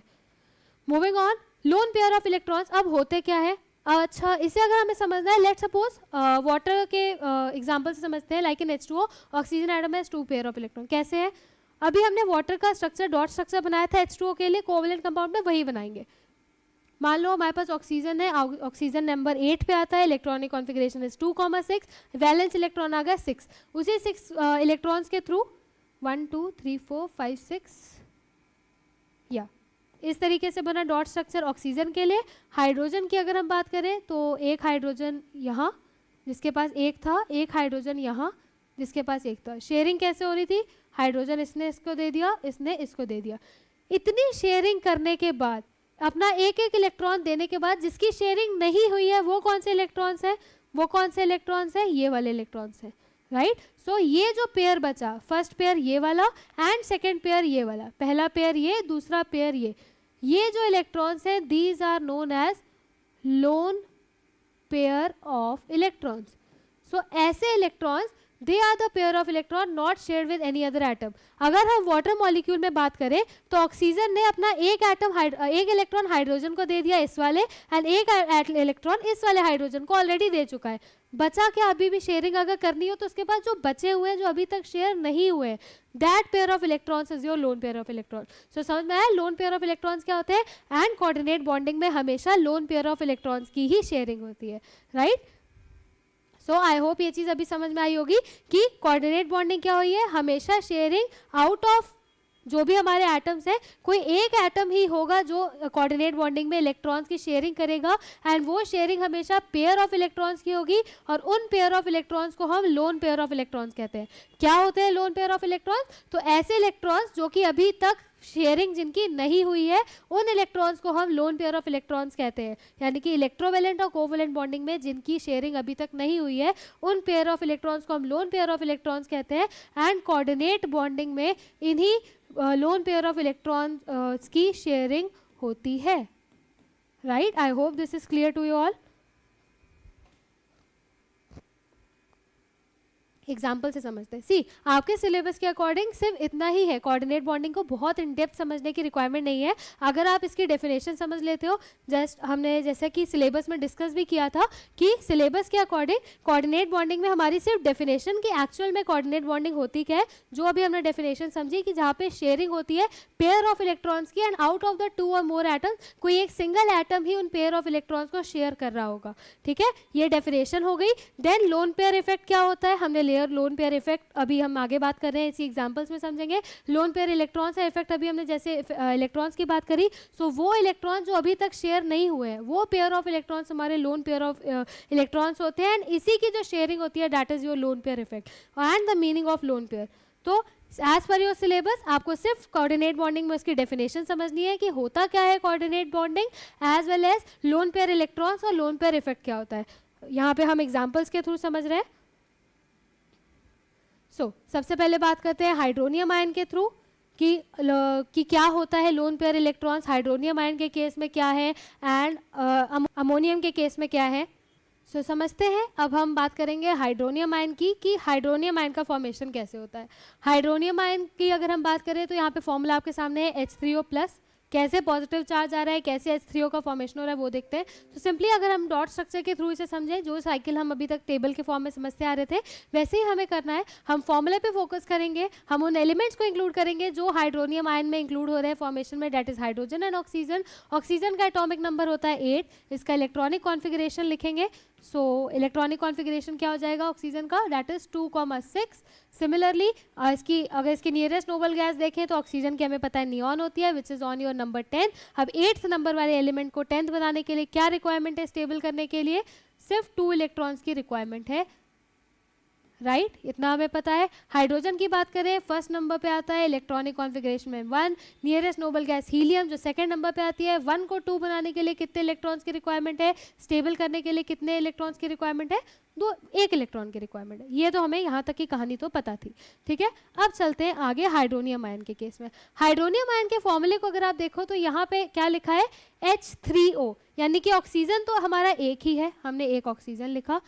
हाइड्रोजन कितने हैं 3, H3, तो 3 हाइड्रोजन है, एक यहाँ लेंगे and this one and this one, ठीक है। अब हमें क्या करना है, अभी तक हमने जैसा पढ़ा हमें सिंपली पहले तो इलेक्ट्रॉन्स बना लेने हैं जो हमारे वैलेंस इलेक्ट्रॉन्स हैं। अगर हम बात करते हैं हाइड्रोजन की, हाइड्रोजन के वैलेंस इलेक्ट्रॉन एक एक ही है, एक इस हाइड्रोजन का, एक इस हाइड्रोजन का एंड एक इसके पास भी है। अगर हम ऑक्सीजन की बात करें, ऑक्सीजन के लिए क्या है, ऑक्सीजन के वैलेंस इलेक्ट्रॉन्स होते हैं 6। लेट सपोज हम इससे शो करते हैं 6 इलेक्ट्रॉन्स, 1 2 3 4 5 एंड 6। ये हमने ऑक्सीजन के शो कर लिए, राइट। अब हम कराते हैं जरा शेयरिंग। अभी तक कोवैलेंट बॉन्डिंग में हमने पढ़ा था ये हाइड्रोजन अपने आप को स्टेबल करेगा, ऑक्सीजन के इस इलेक्ट्रॉन से 2 हो गए इस हाइड्रोजन के पास, ये स्टेबल हो गया। इस हाइड्रोजन को भी एक की जरूरत है, एक था उसके पास ऑलरेडी, इसने इससे लेके खुद को स्टेबलाइज किया। ये क्या करेगा, ठीक है, ये क्या करेगा, क्या इसके पास एक ऑलरेडी है, एक की रिक्वायरमेंट है। अभी हमने जब लोन पेयर ऑफ इलेक्ट्रॉन्स पढ़े तो लोन पेयर ऑफ इलेक्ट्रॉन्स क्या होते हैं, हमने पढ़ा कि लोन पेयर ऑफ इलेक्ट्रॉन्स वो पेयर ऑफ इलेक्ट्रॉन्स होते हैं किसी भी एटम के जो कोवैलेंट बॉन्डिंग में शेयर ना हुए हो। तो यहाँ से अगर हम ध्यान दें एक चीज़ का, तो ऑक्सीजन के पास जो लोन पेयर ऑफ इलेक्ट्रॉन्स है वो कौन से हो गए, ये वाले, एक ये एंड ये, these are your what, lone pair electrons, lone pair of electrons and coordinate bonding में हमें पता है इसी की शेयरिंग होगी। अच्छा, हाइड्रोजन को स्टेबल होने के लिए कितने इलेक्ट्रॉन चाहिए थे, इसके पास एक कम था, 2 चाहिए थे, एक ऑलरेडी था तो एक ले लिया, इसके पास भी एक ऑलरेडी था, एक ले लिया, इसके पास एक है, एक की रिक्वायरमेंट है। बट क्या होता है हमें पता है कोऑर्डिनेट बॉन्डिंग में हमेशा शेयरिंग किसकी होगी, शूज हमेशा, क्या एक दे के फायदा है, नहीं, आपको पेयर ऑफ शूज ही किसी को देने अगर आप उसकी हेल्प करना चाहते हो, right. So similarly coordinate bonding में शेयरिंग होगी तो पेयर ऑफ इलेक्ट्रॉन्स की होगी, 2 ही देने होंगे। सो यही केस आता है बेटा हाइड्रोनियम आयन के फॉर्मेशन में। अब यहाँ पे क्या होगा, जब ये फॉर्मेशन होगा, जब ये वाला हाइड्रोजन अगर चाहिए होगा तो यहाँ पे इस शेयरिंग में ऑक्सीजन अपना एक लोन पेयर उठा के पूरा दे देगा, राइट। सो अब टोटल हाइड्रोजन के पास कितने हो गए, 3 हो गए। क्या ये स्टेबल है, नहीं है, राइट। सो इसके लिए क्या आता है, यहाँ पे केस आता है कि हाइड्रोजन फिर अपना, हाइड्रोजन के पास एक ऑलरेडी था, लोन पेयर जब ऑक्सीजन ने अपना एक लोन पेयर ऑफ इलेक्ट्रॉन दे दिया तो अब इसके पास 2 तो ऑक्सीजन वाले आ ही गए, एक पहले से था, 3 हो गए। तो 3 में तो वो स्टेबल है भी नहीं, तो ये अपने वाले इलेक्ट्रॉन को ना काउंट करके वो चला जाता है as a charge of positive over hydrogen. यहाँ पे क्या होता है, जो हाइड्रोजन का एक इलेक्ट्रॉन था कोऑर्डिनेट बॉन्डिंग के केस में, वो as a positive charge hydrogen पे चला जाता है एंड इसको स्टेबल करने के लिए ऑक्सीजन के loan pair of electron use होते हैं। सो ओवरऑल जो एट द एंड फॉर्म होके आता है हमारे पास, वो क्या आता है कि हाइड्रोजन सिंगल बॉन्ड बना रहा है कोवैलेंट का विद ऑक्सीजन, प्लस एक इसके साथ हाइड्रोनियम आयन के फॉर्मेशन के H+ ऑफ आयन भी प्रेजेंट है, राइट। एंड ऑक्सीजन के पास अगर आप देखो तो क्या है, एक लोन पेयर ऑफ इलेक्ट्रॉन्स बचा हुआ है, ठीक है, ये लोन पेयर अभी ऐसे ही रहेगा, इसकी अब कोई रिक्वायरमेंट नहीं है। सो एट द एंड जो हमारे पास फॉर्म होके आता है, दैट इज वाई हमारे पास ये पूरा फॉर्मूला किसका हो गया, ये पूरा फॉर्मूला हुआ है हमारे पास हाइड्रोनियम आयन का, जहाँ पे 2 हाइड्रोजन ऑक्सीजन के साथ तो शेयरिंग में कोवेलेंट बॉन्ड के फॉर्मेशन से एडेड थे या ज्वाइन हुए थे, बट एक जो है एज अ पॉजिटिव चार्ज अपने खुद के इलेक्ट्रॉन का with the help of lone pair of electrons of oxygen coordinate bond को फॉर्म करते हुए बना था। so that is why जो फॉर्मूला आता है वो H3O तो बनता है क्योंकि 3 हाइड्रोजन ओवरऑल है इसमें और 1 ऑक्सीजन है, बट ये पॉजिटिव चार्ज आ जाता है and this is your hydronium ion. ऐसे आपका हाइड्रोनियम आयन बनता है, राइट। सो समझ में आया कैसे है, हाइड्रोजन 2 थे, उन्होंने तो प्रॉपर शेयरिंग कर ली, बचे लोन पेयर ऑफ इलेक्ट्रॉन्स। अब कोवेलेंट के बाद पेयर ऑफ इलेक्ट्रॉन जो बचे वो हमारे आ गए, जो शेयर नहीं हुए वो लोन पेयर। हाइड्रोजन को स्टेबल करने के लिए 2 इलेक्ट्रॉन चाहिए थे, तो ऑक्सीजन ने सोचा छोड़े यार इसके पास 1 है, 1 से क्या करेगा, वैसे भी इसे 2 चाहिए, मेरे पास ऑलरेडी 4 चीज़ें, मैं पूरी पूरी उठा के इसे 2 दे देता हूँ कि मैं मेरा एज अ पेयर अपने आप को यूज़ कर ले और अपना एक रखे रहे। हाँ, ये जस्ट वैसा ही केस है कि आपके फ्रेंड के पास शूज़ तो थे, बट एक उसका शूज़ खराब हो गया, टूट गया, उसका फट गया, जो भी है, और अब एक भी उसके किसी काम का नहीं है, तो आपने एज अ हेल्प अपना पूरा शूज़ का सेट पेयर जो है अपने फ्रेंड को हेल्प के लिए दे दिया। तो ऑक्सीजन ने अपना पेयर उससे शेयर कर दिया और बोला जो एक तुम्हारे पास है वो रखे रहो, अभी के लिए मेरे वाले से काम चला के तुम खुद को स्टेबल करो, राइट। सो वो एक जो इलेक्ट्रॉन जो हाइड्रोजन का अपने पास था वो एज अ पॉजिटिव चार्ज चला जाता है हाइड्रोनियम आयन पे। So I hope this is clear. Next moving on, ammonium ion. Ammonia का कैसे फॉर्मेशन होता है, अमोनिया का अगर हम देखें सिमिलरली इसी तरीके से होता है। नाइट्रोजन, चलिए स्टार्ट करते हैं। अमोनियम आयन फॉर्मूला पे फोकस करें तो NH4+, ये और इसके एलिमेंट्स देखें तो नाइट्रोजन और हाइड्रोजन इंक्लूडेड है। नाइट्रोजन 7 नंबर पे आता है। इलेक्ट्रॉनिक कॉन्फ़िगरेशन करेंगे, क्या आएगा 2,5, राइट, एंड हाइड्रोजन 1 नंबर पे आता है तो सिंपली 1। दोनों की नियरेस्ट नोबल गैस से कंपेयर करेंगे तो नाइट्रोजन 7th नंबर पे, 10th नंबर वाले नियॉन की तरह बनने के लिए 3 इलेक्ट्रॉन्स की रिक्वायरमेंट है, तो यहाँ पे रिक्वायरमेंट है 3 इलेक्ट्रॉन्स की, और हाइड्रोजन को हीलियम बनने के लिए 1 इलेक्ट्रॉन की रिक्वायरमेंट है। यहाँ तक तो अभी तक तो आप लोग को रट गया होगा, है ना। सो अब स्टार्ट करते हैं इसका स्ट्रक्चर बनाना। ध्यान से देखेंगे, हमारे पास था नाइट्रोजन, N से रिप्रेजेंट करते हैं, इसका सिंबल होता है, एंड अगर इसके वैलेंस इलेक्ट्रॉन्स को हम ड्रॉ करें, वैलेंस में है 5 और 1, 2, 3, 4 एंड 5, ठीक है। 5 हमने वैलेंस इलेक्ट्रॉन शो करे डॉट से for this thing nitrogen, and similarly अब हम हाइड्रोजन को भी ड्रॉ कर लेंगे। हाइड्रोजन हमारे पास हाइड्रोनियम आयन में 4 इंक्लूडेड है, ठीक है। सो 1 मिनट, एक हाइड्रोजन यहाँ, एक यहाँ, एक यहाँ, एंड लेट सपोज एक हम यहाँ पे इसके साथ और ऐड करें। अमोनिया के साथ हाइड्रोजन ऐड हो रहा है तो अमोनियम आयन बन रहा है, वैसे ही वाटर H2O के साथ जब एक हाइड्रोजन ऐड हुआ तो हाइड्रोनियम आयन हुआ है, तो बेसिकली अमोनिया के साथ है तो सिंपल। अब इन सभी हाइड्रोजन्स के भी इलेक्ट्रॉन्स बना लेते हैं। सभी के पास वैलेंस इलेक्ट्रॉन हाइड्रोजन के केस में आपको बहुत अच्छे से पता है 1-1 होता है, राइट। अब अगर हम इनकी शेयरिंग देखें, पहले हमारे पास हमें पता है कि नाइट्रोजन को स्टेबल होने के लिए 3 इलेक्ट्रॉन चाहिए, हर एक हाइड्रोजन के एटम को स्टेबल होने के लिए 1 इलेक्ट्रॉन चाहिए, राइट। सो हाइड्रोजन क्या करेगा, ये वाला हाइड्रोजन नाइट्रोजन के 1 के साथ शेयर करके 2 कंप्लीट किया, स्टेबल हुआ। इस वाले नाइट्रोजन ने अपना 1 इस वाले हाइड्रोजन को दे के स्टेबल किया। इसमें भी सिमिलरली अब सभी हाइड्रोजन स्टेबल है, बचा क्या, और यहाँ से अगर ये शेयरिंग हुई है तो नाइट्रोजन ने भी तो ली होगी ना, तो 5 ऑलरेडी थे, 6, 7, 8, नाइट्रोजन भी स्टेबल। इतने ही केस में नाइट्रोजन स्टेबल है और ये 3 हाइड्रोजन स्टेबल है। इस सिचुएशन में, इस कंडीशन में इतनी स्टेबिलिटी अचीव करने के बाद अब जो पेयर ऑफ इलेक्ट्रॉन्स नाइट्रोजन के ऐसे हैं जो शेयर नहीं हुए हैं वो हमारे हो गए लोन पेयर ऑफ इलेक्ट्रॉन्स। सो अगर हम यहाँ पे ध्यान दें तो ये जो है हमारे these are your lone pair of electrons, lone pair electrons है हमारे नाइट्रोजन में।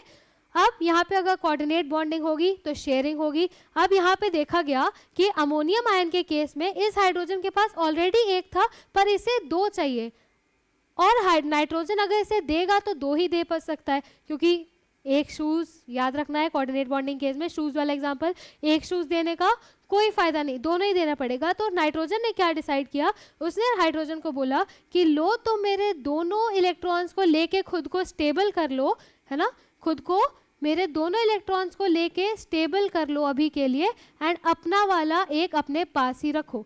तो वो जो हाइड्रोजन का अपना वाला था वो एज अ पॉजिटिव चार्ज चला गया एंड ये नाइट्रोजन के जो लोन पेयर ऑफ इलेक्ट्रॉन्स थे, let me draw it with the same colour, आपको समझने में ईजी होगा। ये जो नाइट्रोजन के अपने वाले थे, ये ऑरेंज वाले लोन पेयर ऑफ इलेक्ट्रॉन्स, ये उसने हाइड्रोजन को दे दिया कि स्टेबिलिटी अचीव करने के लिए, right. So eight the and अगर इसके स्ट्रक्चर को हम देखें अमोनियम आयन के, तो किस तरीके से बना हुआ है, हाइड्रोजन नाइट्रोजन के साथ सिंगल बॉन्ड, ये वाला हाइड्रोजन भी सिंगल बॉन्ड एंड ये वाला हाइड्रोजन भी सिंगल बॉन्ड, या इसको अगर हम नीचे शो करते हैं लाइक दिस, तो तीनों हाइड्रोजन ने, 3 हाइड्रोजन थे, इन तीनों ने सिंगल सिंगल बॉन्ड बनाए और ये जो लोन पेयर ऑफ इलेक्ट्रॉन्स था इसके साथ एड ऑन हुआ एक और हाइड्रोजन जिसके पास अपना खुद का एक एक्स्ट्रा इलेक्ट्रॉन वाला पॉजिटिव चार्ज था, राइट। सो इस तरीके से बनता है हमारा अमोनियम आयन और ओवरऑल फॉर्मूला आता है अमोनियम आयन में कितने, एक नाइट्रोजन है, 4 हाइड्रोजन है, तो NH4 और एक हाइड्रोजन का पॉजिटिव चार्ज भी तो है, तो ओवरऑल पॉजिटिव चार्ज बनके NH4 प्लस आता है for ammonium ion. So I hope ये सारी चीज़ें सबको आज की क्लास में क्लियर हुई होंगी कि कैसे क्या चीज़ें हुई हैं, राइट।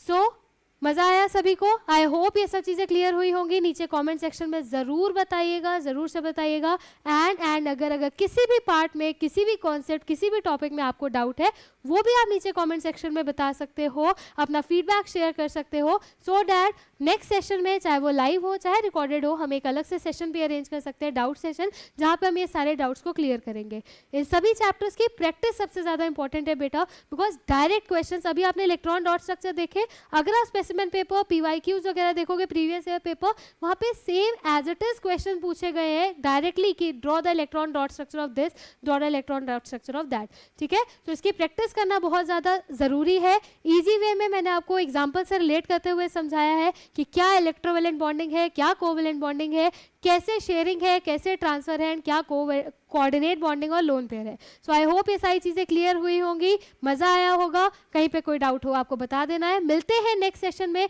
एक नए सुपर अमेजिंग टॉपिक के साथ, सुपर अमेजिंग वे में पढ़ते हुए। Thank you so much for joining, thank you so much for watching, bye bye.